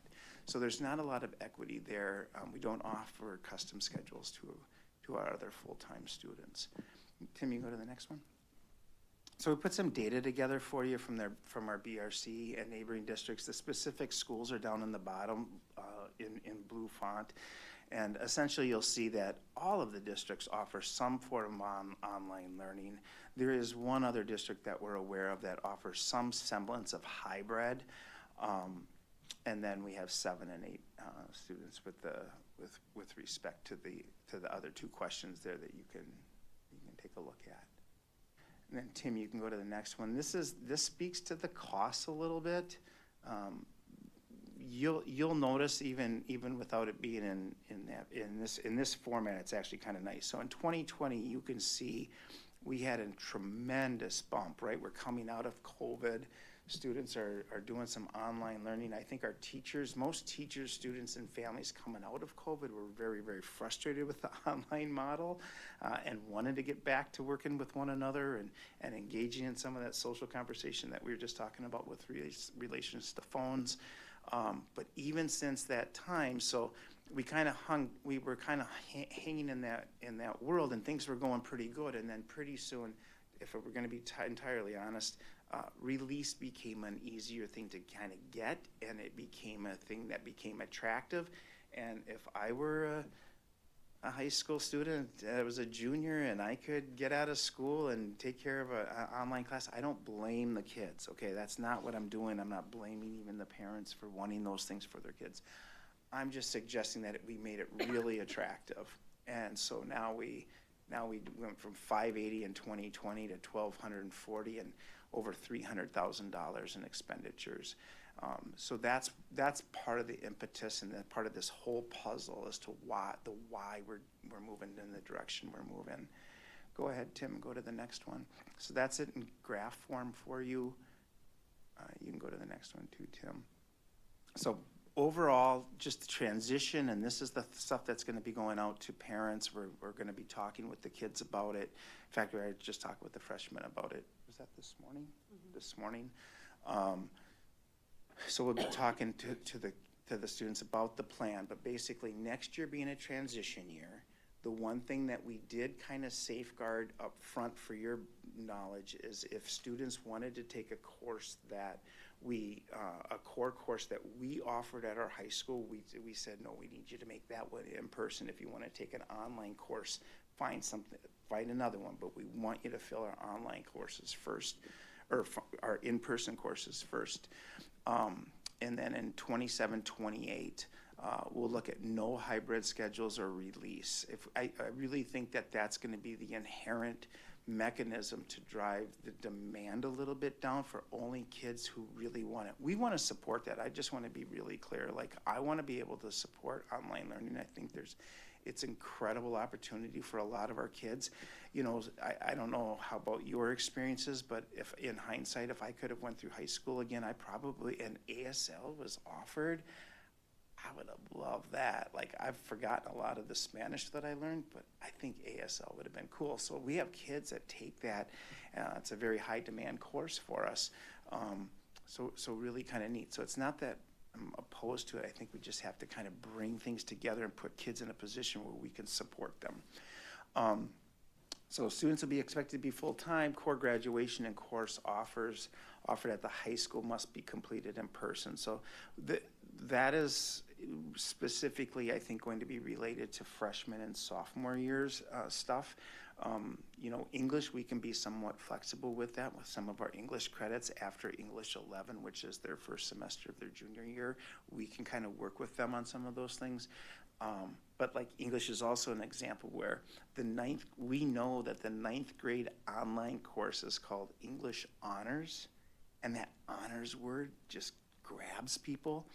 But we've also looked at the curriculum and compared it to our own, and our own is actually more rigorous in person. So it's like, well, we really want them to experience our in-person. If they want to do both, they can knock themselves out. But we really do want those graduation requirements that we're requiring of all of the kids that walk across our stage. If they're not going to be fully virtual, we really want them to go through those with us. Limits in online courses. You know, freshman schedules are already so darn full, and there's a part of me that really wishes that they all had a study hall, if I'm going to be perfectly honest with you, because then again, we have that English and math support, and we could intervene with them early on. But offering that first online course each semester seemed like a relatively reasonable landing spot. We do ask that any student that's going to be participating in online tries it out successfully with a course before we start adding on too many. But at the end of the day, we're just looking for a framework that reinforces the rigor that I hope you join me in expecting, and then prioritizes in-person learning, and that we're using some of that online coursework intentionally. You can go to the next one, Tim. Bigger picture, this is just kind of maybe more for you, but it will be a part of our addendum as well. That, you know, we have some core principles: eligibility and accountability, and then administrative oversight, because we are going to run into some scenarios, I'm sure, where we're going to want to be a little bit more flexible here or there. We're going to want to be able to work with the family and just ask for your support and trust in making those decisions on behalf of the kids in the district. And then just some other additional information there to support our direction. That was a lot of me talking. I'm so sorry.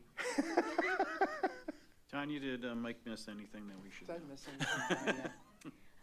Just the opportunity still for students to be able to be fully virtual if that's what works best for them and their family.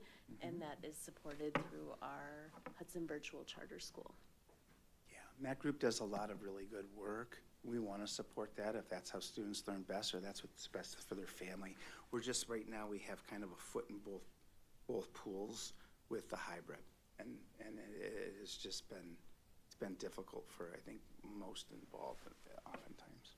Just, you know, I know when we started this program, I talked a lot with Dave Granville back and how other districts were doing it, how we were building ours, and the hybrid came up.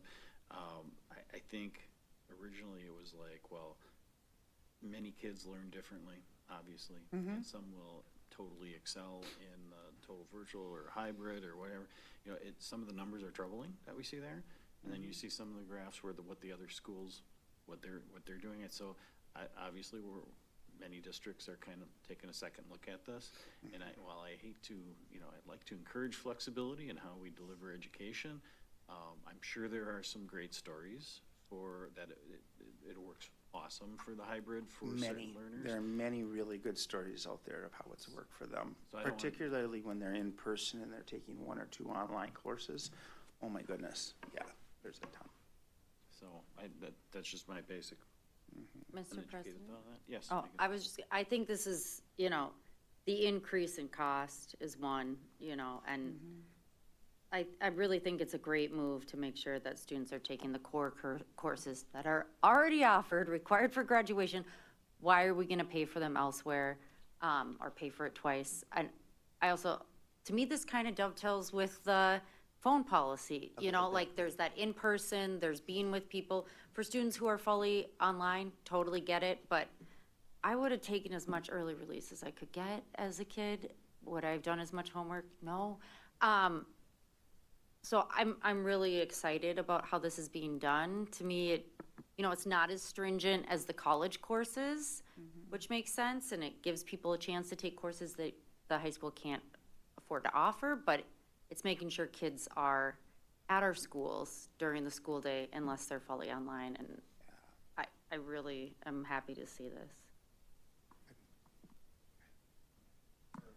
Yeah, I echo a lot of what Megan said. I think having firsthand experience with 2 kiddos who have done virtual, I think where this has the potential, just putting on the table for consideration, right? Yeah. The kiddos who are saying, I want to do this core piece online so I can open my schedule up so I can take a second math or science or something else in person at school. Yeah. So and that flexibility to kind of work with, and I know, Tanya, you work so closely with the families to try and understand how and what are we trying to achieve here, what do we got, and help students kind of hone that in, and it's a lot of work. So really appreciate all of the work that you do. I fully acknowledge this is not an easy Tetris thing when we're talking about online and in person and how are we making it all mesh.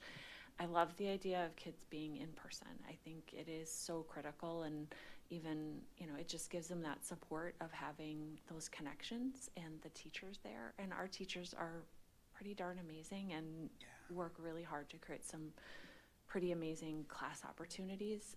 I just know there's a bunch of kiddos out there that are looking at this as an opportunity to say, how do I get a little bit further in math so that I can do some of those other learning opportunities through UWRF in my junior and senior year? How are we thinking about those? Yeah. Food for thought, putting that on the table. No, and I love it, and I can speak to it a little bit. Remember, we had that little bullet in there that talked about administrative oversight, right there. Oh, you just went one more down. There you go, last bullet. That's where I'd really like to be able to leverage Tanya and her relationships with those families and be able to say, because we have some students, I mean, you know this, they come and talk with you almost every year that are really, we would all refer to as high flyers, right? Like they are wanting to take not only our 7 or 8 classes, but they want to challenge themselves and take these other courses. I mean, you've had kids in front of you that have taken a full schedule plus 3 additional classes at one time just so they can go take the AP test, which they score 4 or 5 on, right? I mean, they're amazing. We don't want to stop that. That's not the intent. That's not the intent at all. The intent is, let's have them here, particularly for when they initiate or are taking that second online course, so that if we check in, because Tanya checks in, and we're approaching the end of the first quarter and they're 5% complete, we have access to them. They're not on release at home. They're right here. We can go touch base on the shoulder and say, we really need to get this thing, going. So that's more of the intent of it. Does that make sense? But it's not to stop, it's not to make any roadblock or blockades for the kids that want to go above and beyond. And that's why I wanted to make sure we Thank had you that for that. bullet in I there. appreciate that. Yeah, And yeah, again, absolutely. I cannot imagine the Tetris that you guys walk through, just with scheduling and then the work Tanya does. Like, I know it's She's a lot. been So amazing. thank you. Yeah. It's huge supports. Mr. President, I am curious, as WVS presented to the board, at the beginning of last school year, and they reported nothing but success. This board was very excited I wasn't on the board at the time here.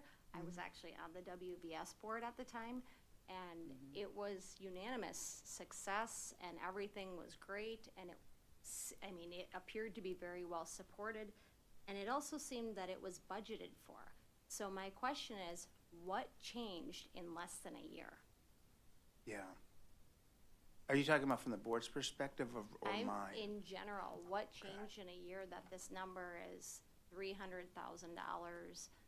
Was that not part of the budget when we put this together and approved it and said, yep, keep going, this is good? Another just piece, formerly being on that board, it was, how do we grow? How do we properly sustain? How do we grow to where it's sustainable? And how many kiddos do we need to bring on to balance it out? And so I'm just there's a lot of different pieces here. I'm wondering why we would be taking steps. To me, it sounds like we're taking steps backwards in hybrid learning, and technology is driving our world. We just had a discussion at the last meeting on nothing but AI and implementing it in this district.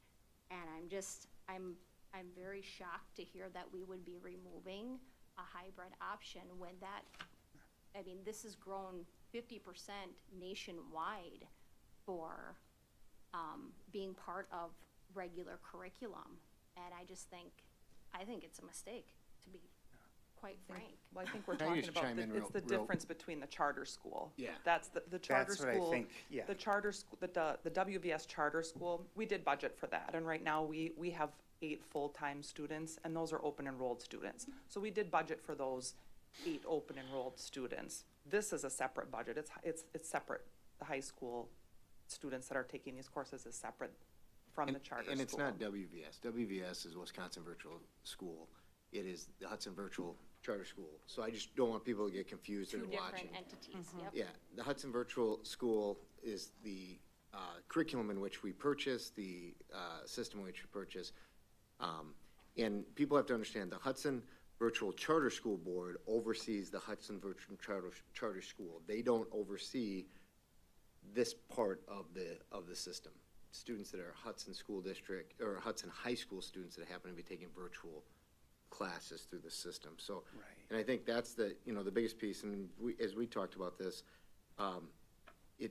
it's a 35% increase in the number of course requests in 1 year. That's why the budget's being blown out of the water with it.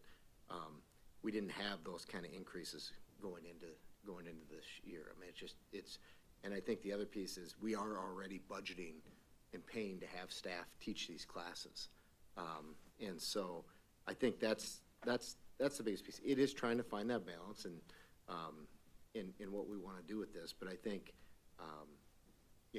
as we continue to lay these pieces out, we'll always look for a balance as we go through this. And I think if kids want to do fully virtual, that option's there. If kids want to do somewhat of a hybrid program, that option's still going to be there. It's just going to be scaled down a little bit. And, Well, and we're also. actually, it says in here that is being eliminated. It was very clear that is the hybrid is going away in next year. Yeah.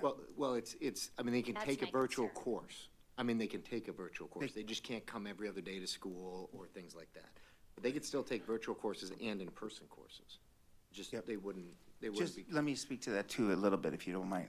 If we got to the point where we're gonna approve a third class, for example, a third online class, we can have that conversation if some students learn better online, but what I'm really trying to drive is let's do it in school. That's really my primary drivers, because the truth is that our hybrid students in particular are the ones that are struggling the most. And I would really, we can't help them if they're not here. We have a lot of resources. So when to you say support. here in the school, do you mean in I the mean- media center? And, Yep. Yep, they'll take it in the media center where Tanya will have access to them. That's where her office is. My vision is we have 4 courses. So like Mrs. Petermeyer does a marine biology this year. This is her first year. So because it's her first year, she's using the WVS curriculum, right? So we're paying $300 for every one of those students to take that course under her purview or her guidance.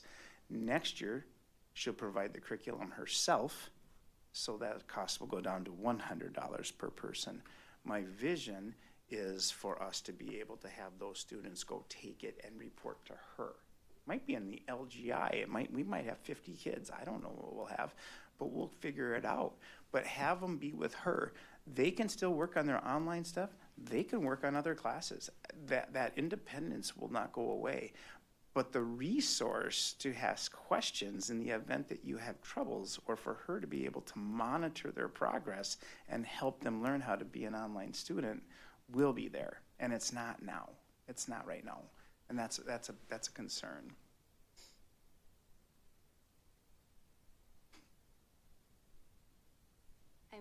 I'm just a little confused because the success rates that we've continuously heard in those meetings has been very good with proficiency. This is the first time that I'm hearing that 72% of the failing grades are tied back to students with hybrid and full virtual.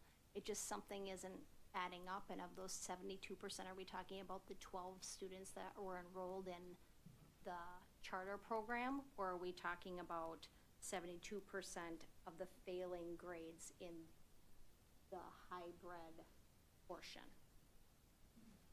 Can you answer that? Do you want to answer that, or do you want me to answer? Yeah, so the failing grades are very low. So 72%, that's of 36 total failures out of 600 and some courses. So those 24 failures, that's the percentage of failures, it's about half and half between students that are charter school students and students that are Hudson High School students. But that percentage is of those students that were fully virtual or hybrid. Okay.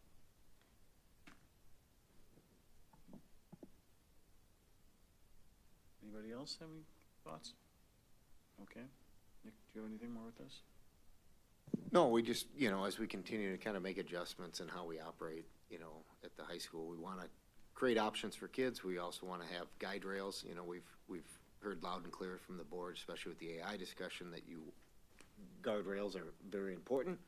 And so that's what this is about putting the guardrails in place, and making sure we still have opportunities for kids, but yet, there are these guardrails in place. And so, I commend both Mike and Tanya and Shannon and everybody that's been working on this. And we do have great kids, and they do great things.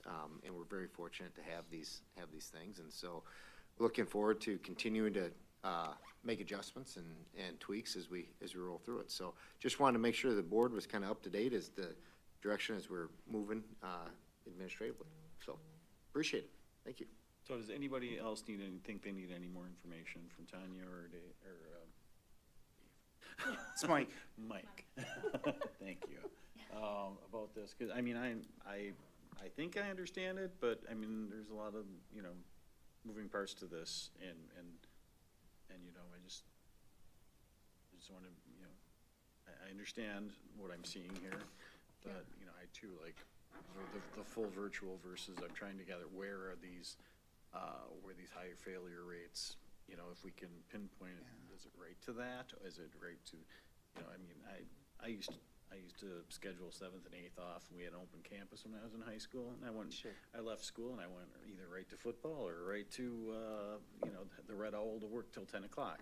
I didn't study, I didn't do anything, but I mean, so, I don't know that, I'm not claiming there's widespread abuse or whatever, but we do have to be concerned about those numbers, about the success. I mean, flexibility is great, but if it means, you know, less prepared students and a higher failure rate, I have concerns. So, I mean, I appreciate trying to do this balance.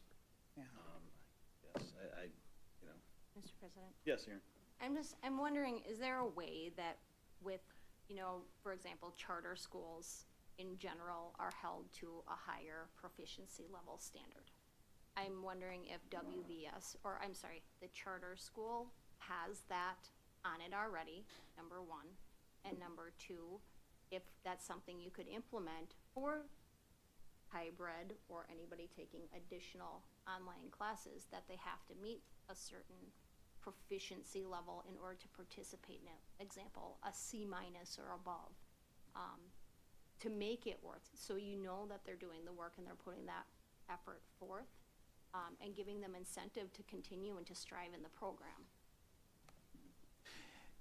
We could, yeah, the short answer to that is yes, we could go down that path. I will share with you too, though, Aaron, there's with AI today, there's a level of where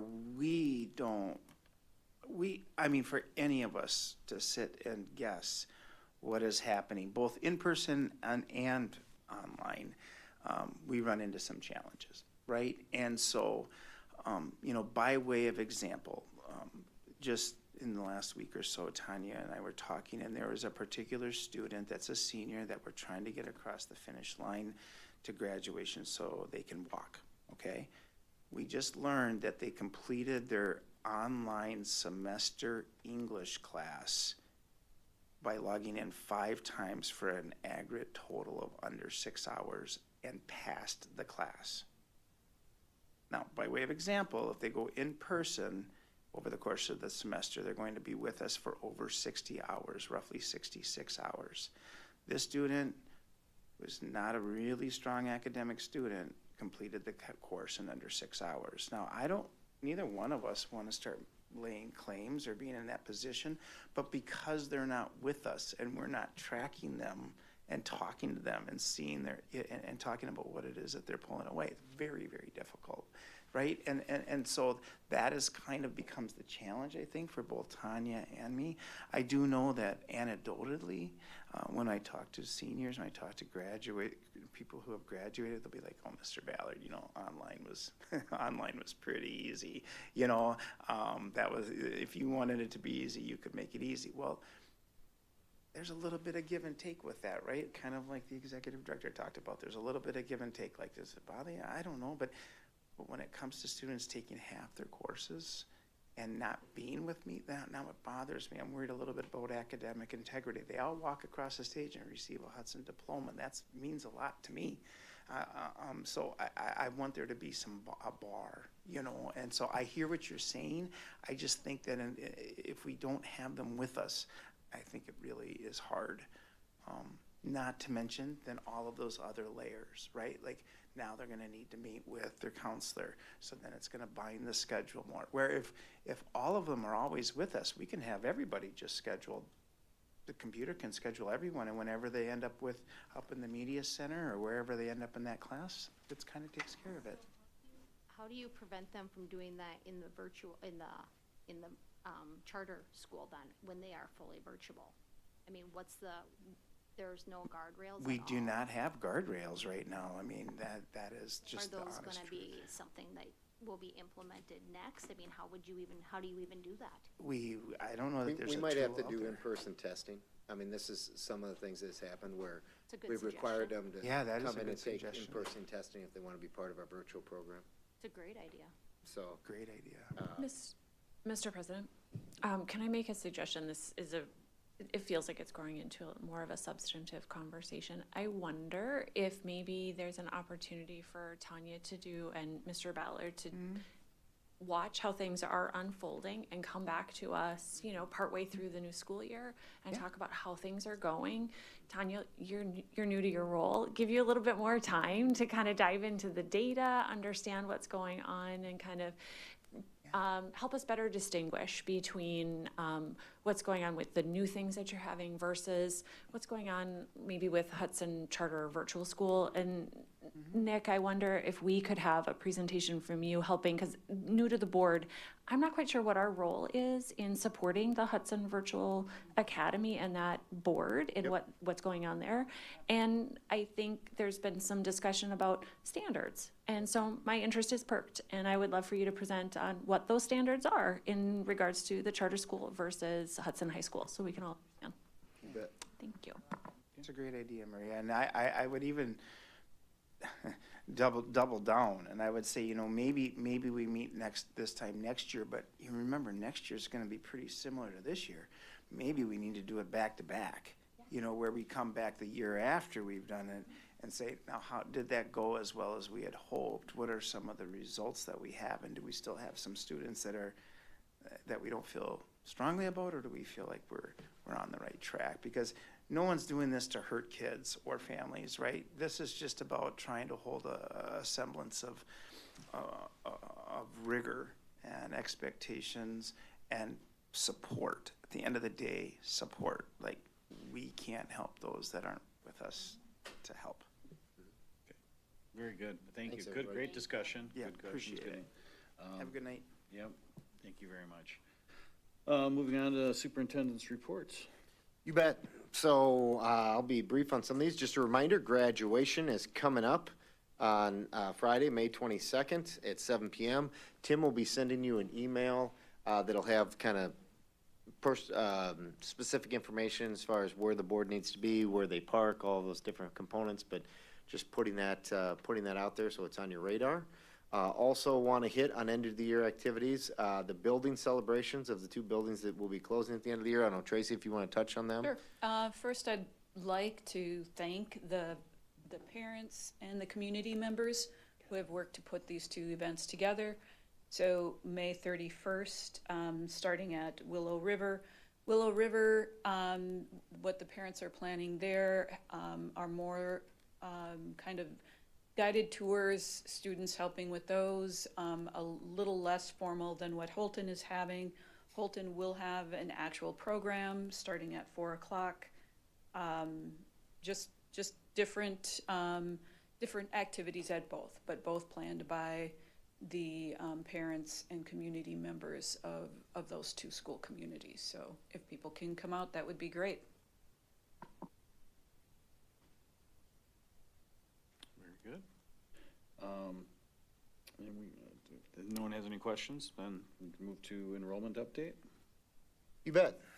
So just, you know, this is that time of year when you guys are going to start seeing this document, basically at every meeting, kind of where we're at enrollment-wise.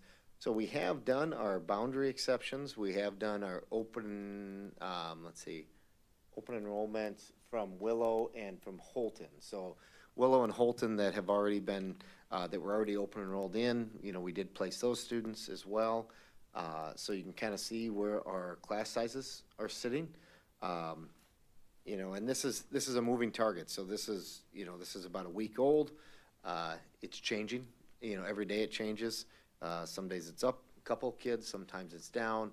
But right now we're trending in a pretty good direction. And where we're at, we did have, with the boundary exception process, I think there were 9 total boundary exceptions we were not able to honor. The people that requested boundary exceptions out of 41, I think, 40 even. And they were primarily in 2 different areas. It was 4th grade at North Hudson and 5th grade at Hudson Prairie. Otherwise, we were able to honor most of the other boundary exceptions that people requested. And so we'll continue to kind of keep you posted with the enrollment, but right now things are shaping up. You know, our kindergarten numbers are not where we were hoping for them to be. We're hoping we're going to pick up some more. We're right around 239, 240, and we're going to keep an eye on that. Overall, this number represents a, downward, we're down probably about 60 to 80 students from where we were this time last year. So, questions? Mr. President?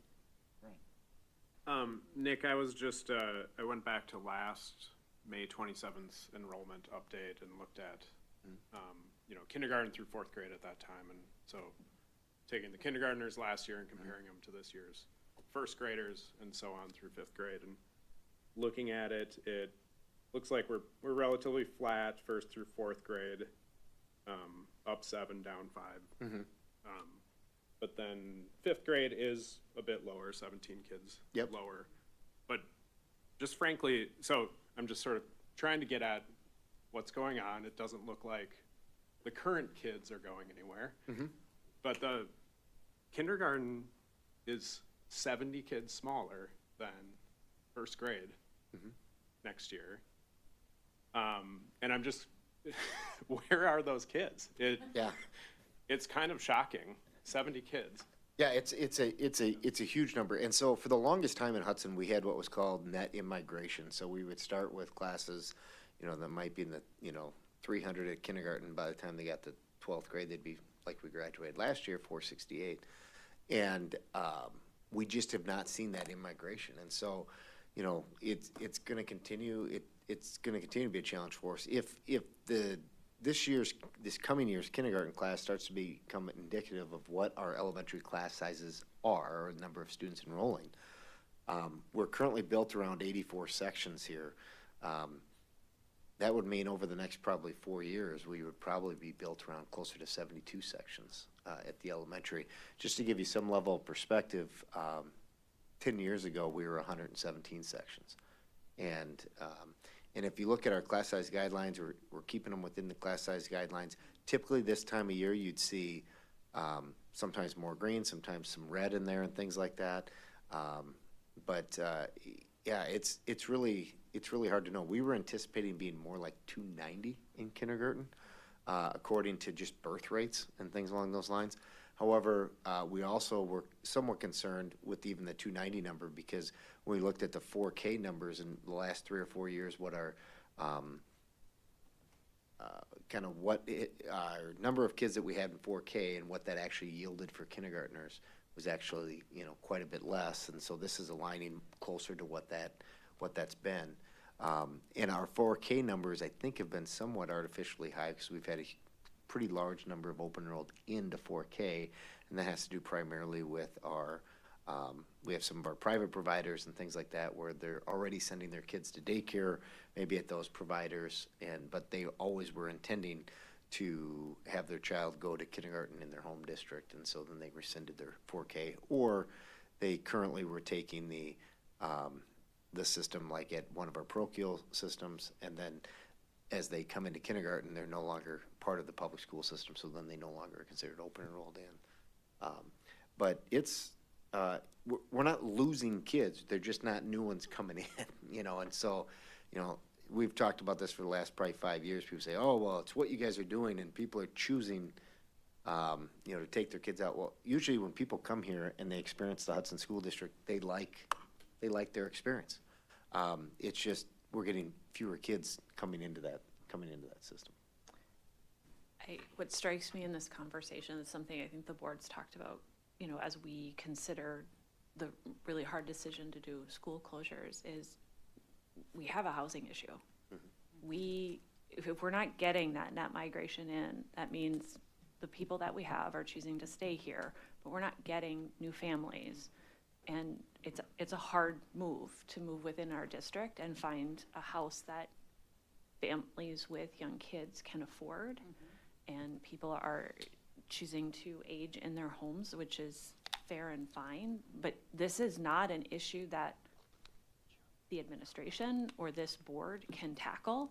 It is an issue that we need to be talking more pointedly with our other elected officials at the county, at the city level, at the state level and it is a multi-pronged approach to figure out how we are going to address it. Because the amount of housing that we would need to have to try and drive some of this back up is staggering. And there's no amount of development that's in plan right now that will address this. It's really concerning to me, Nick, that you would say we could go down to 72 sections in the elementary. And we're facing another big problem coming pretty quick here in my mind. Yeah, I mean, I think, one of the things that, I think that housing is an issue, but as you heard Dan and Chris talk about, this is happening all over the state.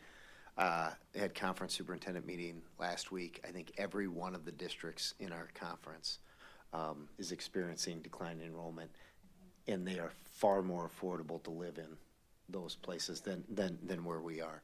So I think what's happened for us, and the reason why we've taken such a hit so quickly, is because of the affordability factor. But even if you look at all of the school districts in St. Croix County from last year to this year, every single one of them was down in students, even though they have much more affordable housing in some of our surrounding communities.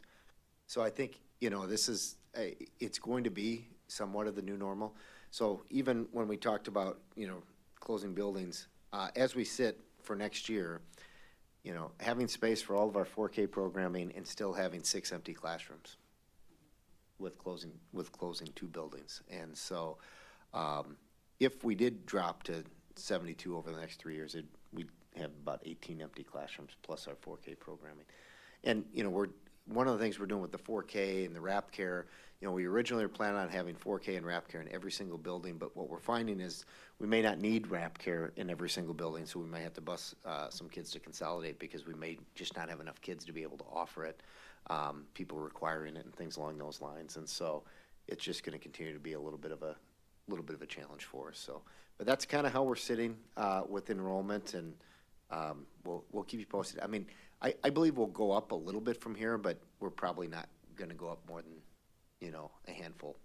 Because one of the things that we know is the new kids coming in, or the parents that are coming in, they let us know, but the people that are leaving, usually they don't let us know until the first day of school, and they don't show up, and we're like, where are you at? Oh, sorry, we moved. And so, it's just not, at this point, we don't get too excited if the numbers start to pop up until, we get into that July and August timeframe, so. All right, that's all I have on that. Thank you, Nick. Moving on to topics of discussion, I'd entertain a motion to approve the first 3 consent items. Mr. President, Megan? I make a motion, I move to approve the consent items and that the chief financial and operations officer be authorized to pay bills in the amount of $1,057,041.11. Thank you. Do I have a second? Aaron? Yep, second from Aaron, and all those in favor say aye. Aye. Aye. All those opposed, nay. Hearing none, motion passes. Going on to Board of Education meeting schedule. So this is the meeting schedule that you guys saw at the work session. The recommendation would be approve it. It falls along the same lines of what you have set out in policy. So, any questions? Okay. Entertain a motion? Yep. I make a motion to approve the Board of Education calendar as presented. Second. Second from Kate. All those in favor say aye. Aye. Opposed say nay. Motion passes. Moving on to C, recording of work sessions. So just to give a little bit of background, because I know there were some people that had questions about this with recording work sessions, and if there was any before you guys open it up for discussion, historically we have not recorded work sessions prior to this year, and partly because our work sessions kind of took the place of committee meetings, and this is something that we changed it from all these different committees to committee of the whole. And so long before I got here, and definitely before any of the board members are here, other boards had chosen not to record the work sessions. Not saying you can't or whatever, but just to give some background. So when the board gave a direction in August, which was if we're going to talk about school closures or boundary changes or sale of buildings on a meeting, make sure that meeting is recorded if any of those meetings are recorded. So the last work session didn't have any of those topics on it. So didn't have the meeting recorded. It wasn't in an effort to bypass transparency or anything like that. It was an effort to maintain what we've always been doing, with the exception of the directive related to those things. And so I just wanted to make sure I was just upfront with people, because I know there's been some people that have commented online, or you guys maybe have gotten some emails about it, that this, not recording the meetings is not a new thing. Recording the meetings would be the new thing. So I'm open to whatever the board chooses they want to do. You just, got to give me direction on that, but it felt like we were following the direction that I was given back in August of 2025, which was only record the work sessions that were related to that school closure stuff. So that being said, I just wanted to make sure I gave some background. The reason I asked this to be put on the agenda was because I did receive 2 emails and then one email that came in through the district line. And one was just asking for, hey, what happened to the, I was confused. One was, hey, this is a breach of trust. You made a promise. You did this, you did that. And I'm like, I don't, transparency an issue, and we know we try and be as transparent as we possibly can, and we follow all the posting rules. And so I wanted to discuss it because I think it's maybe a little miscommunication. People expected it would be there forever. Some local municipalities do record and live stream their committee meetings. Many do not. Not all school boards record and their work sessions and their meetings, or they have committee meetings that aren't recorded. I'm of the mind that we have nothing to hide, and we are very transparent in what we act, and we welcome people to come here. So I don't have a problem with if we're going to do the 2 meetings, the main school board meeting and the work session. But I would encourage the public that it says right on the link, if it's not there. I don't like making it, mandatory. There are certain meetings that we have where we might come in and go right to a closed session and then have to come out of the closed session. I don't think that's reasonable to record, a motion to go into closed session, and an hour later come back and a motion to come back in. So, we didn't make it a policy. It was never an issue that we would, if we want to keep doing it, I'm fine with those 2 meetings. I do think the AI discussion was an example of something that, was very interesting and the community could have heard or benefited from that. But we also, we don't have a whole lot of people that stream in, unless there's a really major thing going on, and those are on your monthly meetings, not the work sessions. So, unless anybody has thoughts on that, Molly? Mr. President, yeah, of course I have thoughts, right? I feel very much 50-50 about whether we record or not. I don't think we have anything to hide, of course. I think there is sort of a dialogue that goes back and forth on work session meetings, if they're not recorded, that I think is really productive. I don't think people want to have a gotcha moment, and I think that's what we fear a little bit. We don't want, people are put on the spot. Teachers don't always like to be, it's a lot for them to have to come and be recorded. It's a big deal. We're a little bit used to it.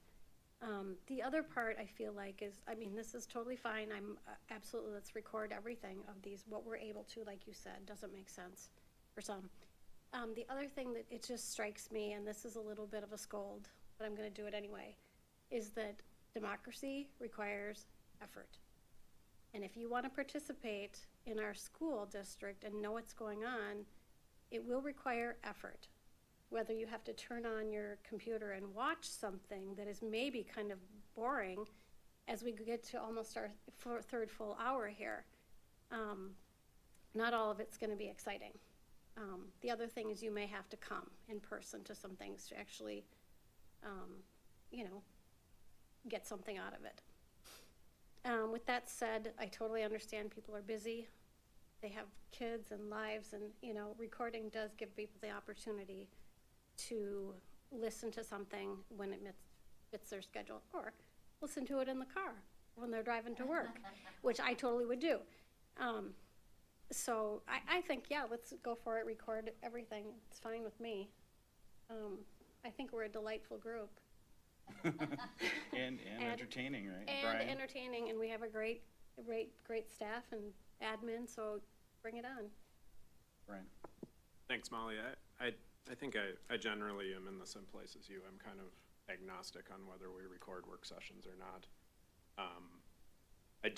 One point you made that I want to underscore is I do think that, you know, us as elected officials, we signed up for this, and being on camera and having discussions on camera, that's part of what we're doing. We knew we were doing it. I do think of, you know, last week we had some teachers here, and we do live in a world where people capture things, post them, take them out of context, and I do think that's a little unfair, and it maybe sometimes will result in those teachers not being frank with us in those situations and really having an open conversation. But that said, we started putting the work sessions online in a very contentious year, and it was, you know, I think people got used to it, and, you know, we can't necessarily put the genie back in the bottle on this. So end of the day, I think I'm fine with, I guess, kind of our regular meetings and work sessions. You know, special meetings, probably not as often, I would think. They tend to be more sort of closed session if they're occurring. Okay, Aaron? Thank you. I'm curious, is there a cost to record these meetings? I mean, I don't want to make an assumption. Is there? Not yet. Not yet. I mean, I agree with what was said. We are living in a world of technology, supporting that in our district. I'm kind of sitting at the question of, really, why would we not want to continue to record it, to bring the community in where we can? WASB actually had a really great article last year in their April issue. I happen to have read it. And it highlights tools and practices to improve transparency with the community with modern governance, including digital access, which includes recording and live streaming of meetings. And they are encouraging that to build trust and accountability. It also builds board credibility. And the bottom line is consistency is key. We don't want to record some meetings and then not record other meetings, because then we end up in that limbo area. I would personally rather have the recordings done by us for that accountability piece and the credibility piece, versus somebody coming and feeling like they have to do snippets and post them and maybe take things out of context and frame things in a way that suits them and not the board. I am very concerned about that, and I do feel that that has definitely been a positive thing with everything going on. People have, the ones that, I also agree with what Molly said, is you do have to make an effort to listen, to be part of it, but the community is has asked for how they can get more involved with the board, how do they know what's going on, and this is probably the simplest way we can at least offer that piece. Now, whether they choose to take it or not is up to them, but it is out there. So I would like to see them continue to be recorded. And I think to piggyback on that too is, as a board, we should probably run our, you know, the work sessions are pretty casual, you know, pretty, it's hard to be a devil's advocate on a system. If you know if somebody's listening, that's gonna jump on it, right? So I don't want the creativity and that type of approach to lose, but I would, as president, probably run the boards with a little more process and a little more like our regular meetings then, you know, and just as far as recognizing people and, you know, trying to keeping that if people agree that that's. Okay, Kate? President, with work sessions, I prefer the free flow of conversation, because I think that's what a work session is meant to be. These board meetings are, you go through each agenda item and we are recognized to speak. I think there's something to a work session in the very nature of the title, that we're kind of going back and forth on what everybody's thinking, getting people's opinions, and I think the formality of having to recognize and whatnot takes away from that creativity and flow. That's my opinion. I also just think it's important to know how many people have asked about the work session, how many people are watching or do watch work sessions versus regular ones. I would just be interested. I don't know how many emails you guys have gotten. I think I'm only aware of 3 total that Bob has gotten in relation to this. And I would say, as far as viewership, I don't want to burst your bubbles, but you're not getting a lot of views. But it really depends. I mean, on items that are highly contentious, obviously you get more views. I mean, you know, during COVID, we would get 3,000 or 4,000 views, right? I would say a more reasonable average would be, you know, 50, 100, you know, views total. The thing is, you have to remember is every time you click on it, it's a new view. I always watch how things are going on the meetings. Like right now, there are 14 people watching. I can tell you, I know at least 4 of them that are watching are within this room of the 14.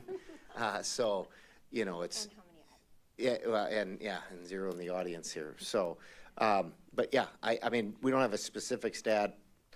And we tend to, if something's going to be very controversial, we've either moved it to the auditorium, we have recorded something, and things like that. We have tried to go out of our way to make things accessible. And that's been a common practice, but. Well, and I don't want to make it look like I'm, you know, too reactionary, but, you know, one of the things that was disheartening as a board member during the last year was, you know, you guys aren't listening, you don't trust, you know, we don't trust you, you have an agenda, it's moving, you know, you're not listening to us. But yes, I mean, 3 emails, and I put it on the agenda.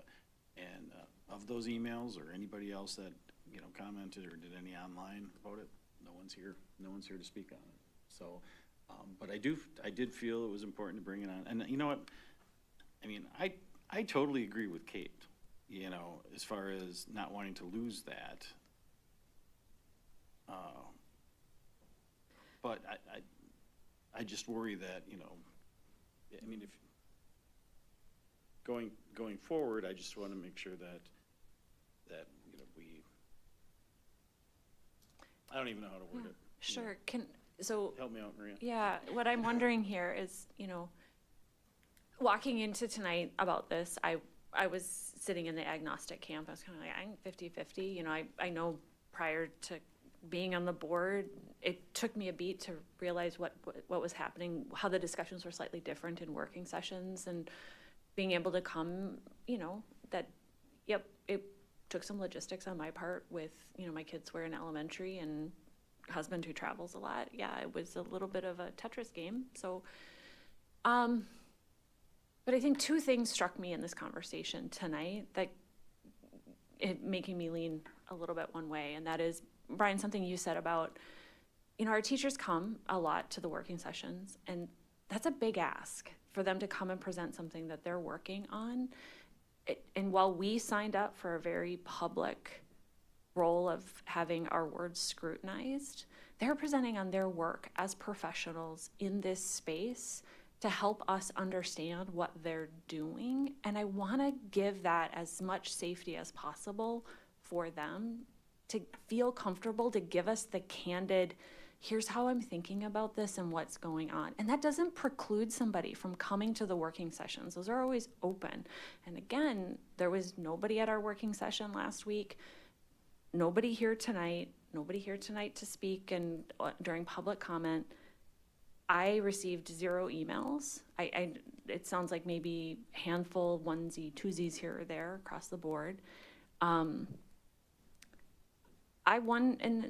Kate's comment, I think, is a fair one. There is a different cadence in that to something, Molly, you talked about earlier, of that, you know, being able to have a little bit of that devil's advocate. I'm measuring myself a little bit more here now as we're having this conversation. It's that ebb and flow. I wonder if we just monitor it for a while and kind of remain with our commitment that says if we're going to be talking about a school closure or a building sale and it's during a working session, that's recorded. And let's just see. And then we know there's a commitment on this part, like Nick said, hot topics, we have a sense. We move it to the auditorium when we sense people are coming. If we're sitting here saying, we have another big issue coming down, we're gonna be talking about some substantive budget or goodness knows what could be coming down, we have that flexibility to say, this is of absolute critical nature, we're recording all of these, or those are reserved for board meetings where we are recording them. I think there's that flexibility and that we don't lose that transparency. We continue to meet the standards and above and beyond of what it is. There are school boards that are not, quite frankly, doing that, and they're still meeting the letter of the law. I'm okay with where we're at, kind of just thinking about this conversation as a whole. And one of the things I appreciate about this board and the makeup is the diversity of the thinking, and it challenges mine sometimes to say, where should I fall? Shannon, would you have an opinion you'd like to share with us? Well, I can tell you just most recently with the teachers who were here to present, when I asked them at the task force who would be willing to present, there wasn't one volunteer. That seems very intimidating. It really did. And when I said it's a work session and it won't be recorded, you see what I got. I mean, I could do a little more bribing if I had to, but I can tell you that just in our most recent one, that was the tipping point in getting a few volunteers here. Mr. President? Megan? You know, hearing that, it concerns me, the idea of recording every work session. That I came in pretty agnostic. I don't care. I kind of talk the same way no matter what's going on. But it's hard for teachers and staff to come in and talk about hard things, and then you feel like you have to say every word perfectly, or does something not come out just right, and then I don't want to do that to our teachers and staff. Yeah, that's a big, it's true. I enjoyed that discussion, the last work session, very much, and the passion that the teacher shared and the openness.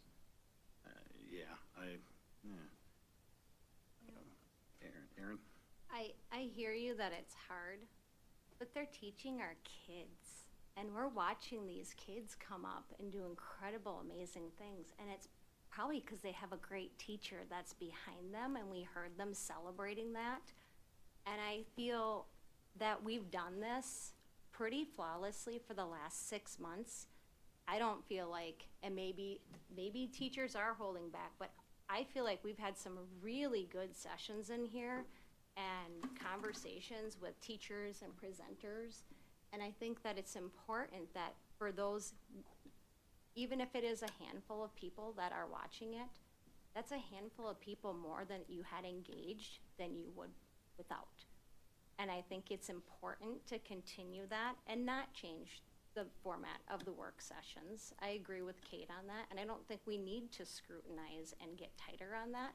It's really nice, and Kate's been really great about this. I'm very appreciative that when we have voted on big things, you do tend to, thank you very much for bringing up and saying, let's have a little talk about where we were coming at and angled.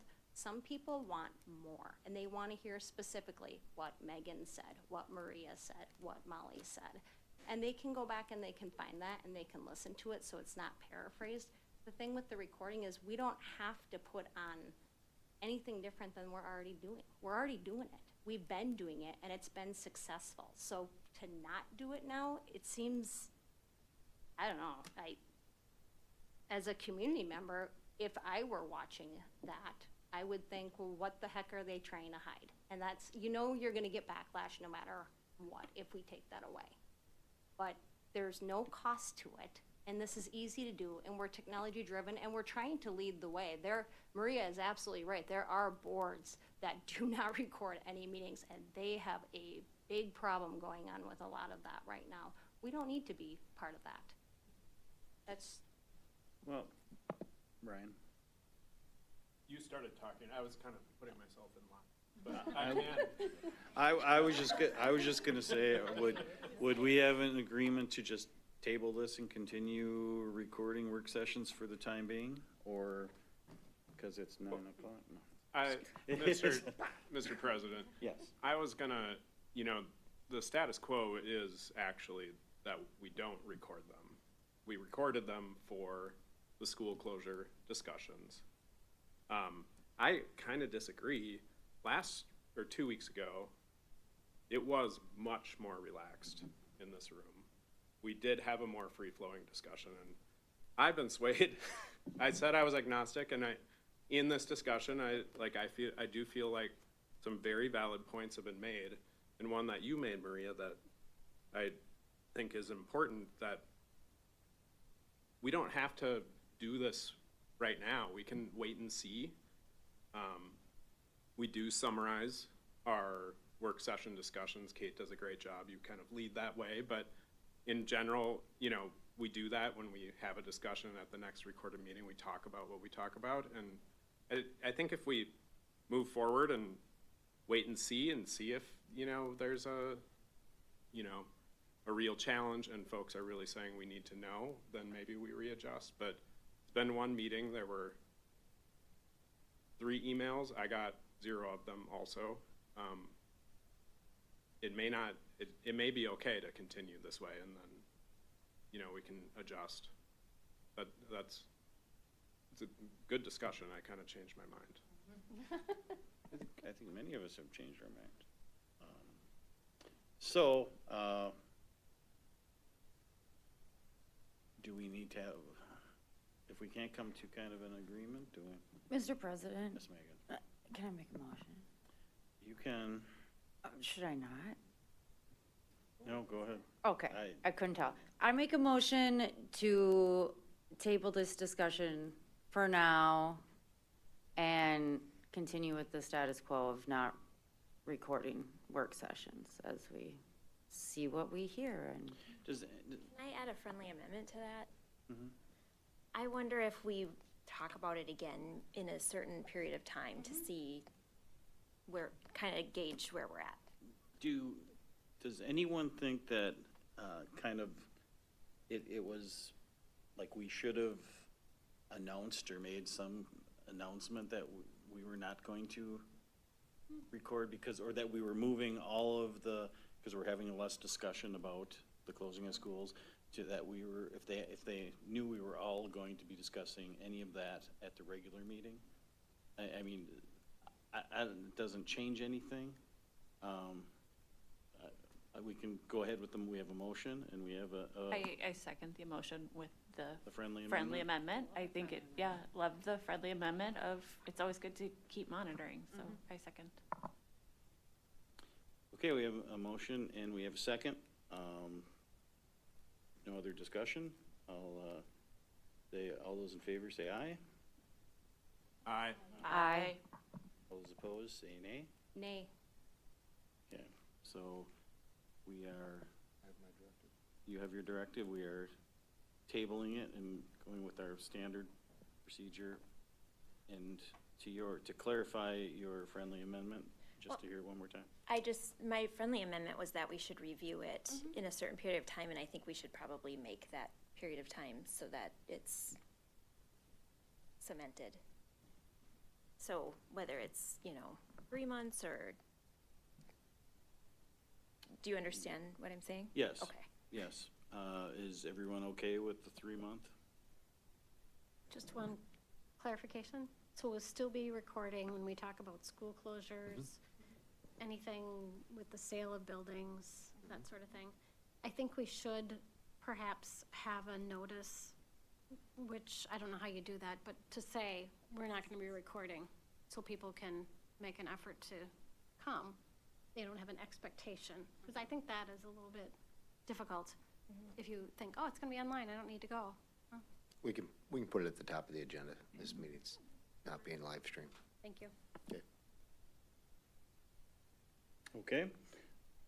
Moving on to first reading update of policy 443.5. So this is the same policy that you saw at the work session. Essentially, it's what you heard Mike present on earlier, the personal electronic device policy, when they passed the state law that said you have to have a policy, we already had a set of procedures in place as it related to our handbook. This just basically puts it into board policy. The administration's recommendation that you'd approve the first reading of this. You'll see it again in June, in which you would approve the second reading. In that case, then it becomes policy. Mr. President? Molly?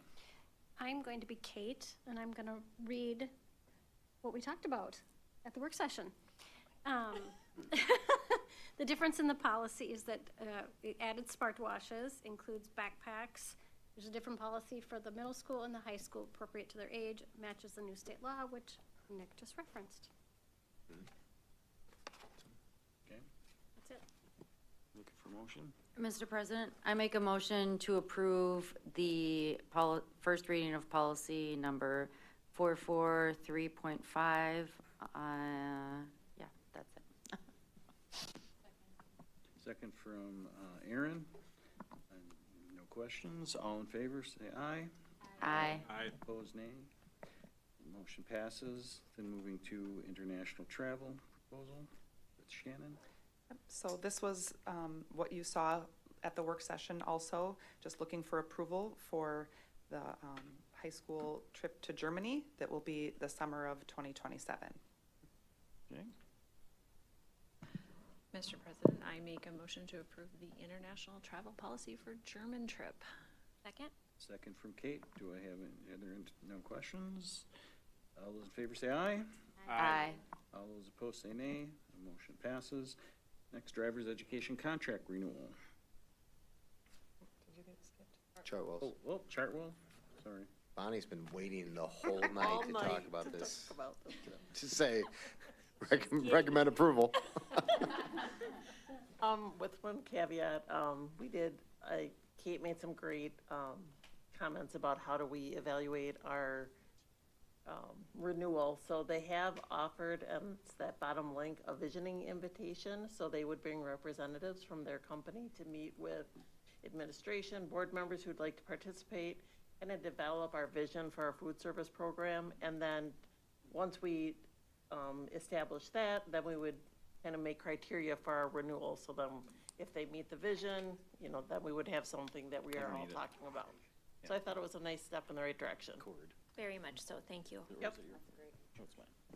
I mean, perhaps, should I recap this? You could recap it if you Hard want. pass. Okay, never mind. But we have you on the committee to be on that, Kate. All right. Awesome. Anybody else would like to, let us know. If there's food, I'll be there. Okay. Okay, do I have a motion to approve?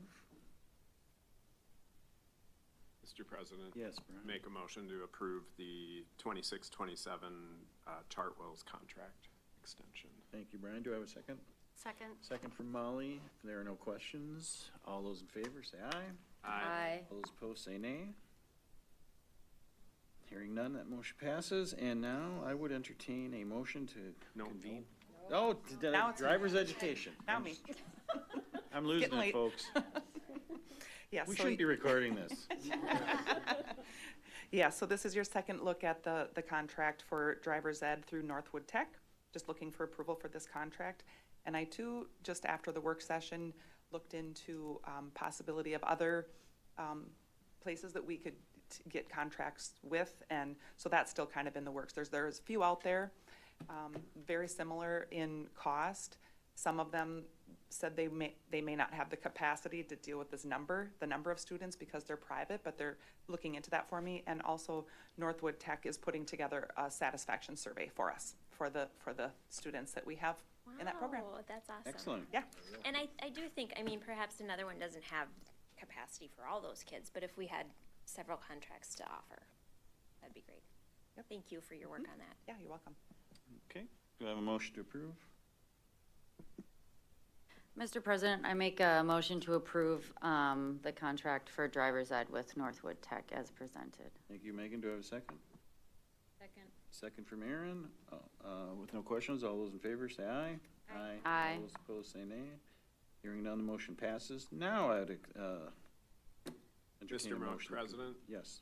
I'd like to make a motion to convene in closed session pursuant to Wisconsin statute 19.85, paren 1, paren E, to negotiate the settlement agreement related to the brick contractor at North Hudson Elementary. Second. Second from Molly. If no questions, I'll do a roll call vote. Dahl. Aye. Garza. Aye. Gerlach. Powers. Aye. Brzezowski. Aye. Rudy. Bauman, aye. We are now in closed session, but I will say, we will be coming back from closed session, reconvening to possible take action. Thank you.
Back in open session. And I would entertain a motion. Mr. President? Yes, Megan? I make a motion to approve the settlement agreement and authorize Bob and Molly to sign it. Do we have a second? Second. Second from Maria, I believe. All those in favor, say aye. Mr. President? Oh, yes, Brian. Could we just, for sake of transparency, Nick, maybe just 2 sentences on what? On what the motion is? Yeah. Yeah, so this is a settlement agreement related to the brick contractor at North Hudson Elementary School. And so this is a credit that the district will be receiving as it relates to work that was done on the building. Thank you, Brian. Yep. If no other questions or additions, all those in favor say aye. Aye. All those opposed, nay. Hearing none. Motion passes. Go for it. Mr. President? Yes. I'd like to make a adjourn. I'm doing it. I think Aaron got that one. Second. Second by Megan. Brian is shut out. All those in favor say aye. Aye. All those opposed, nay.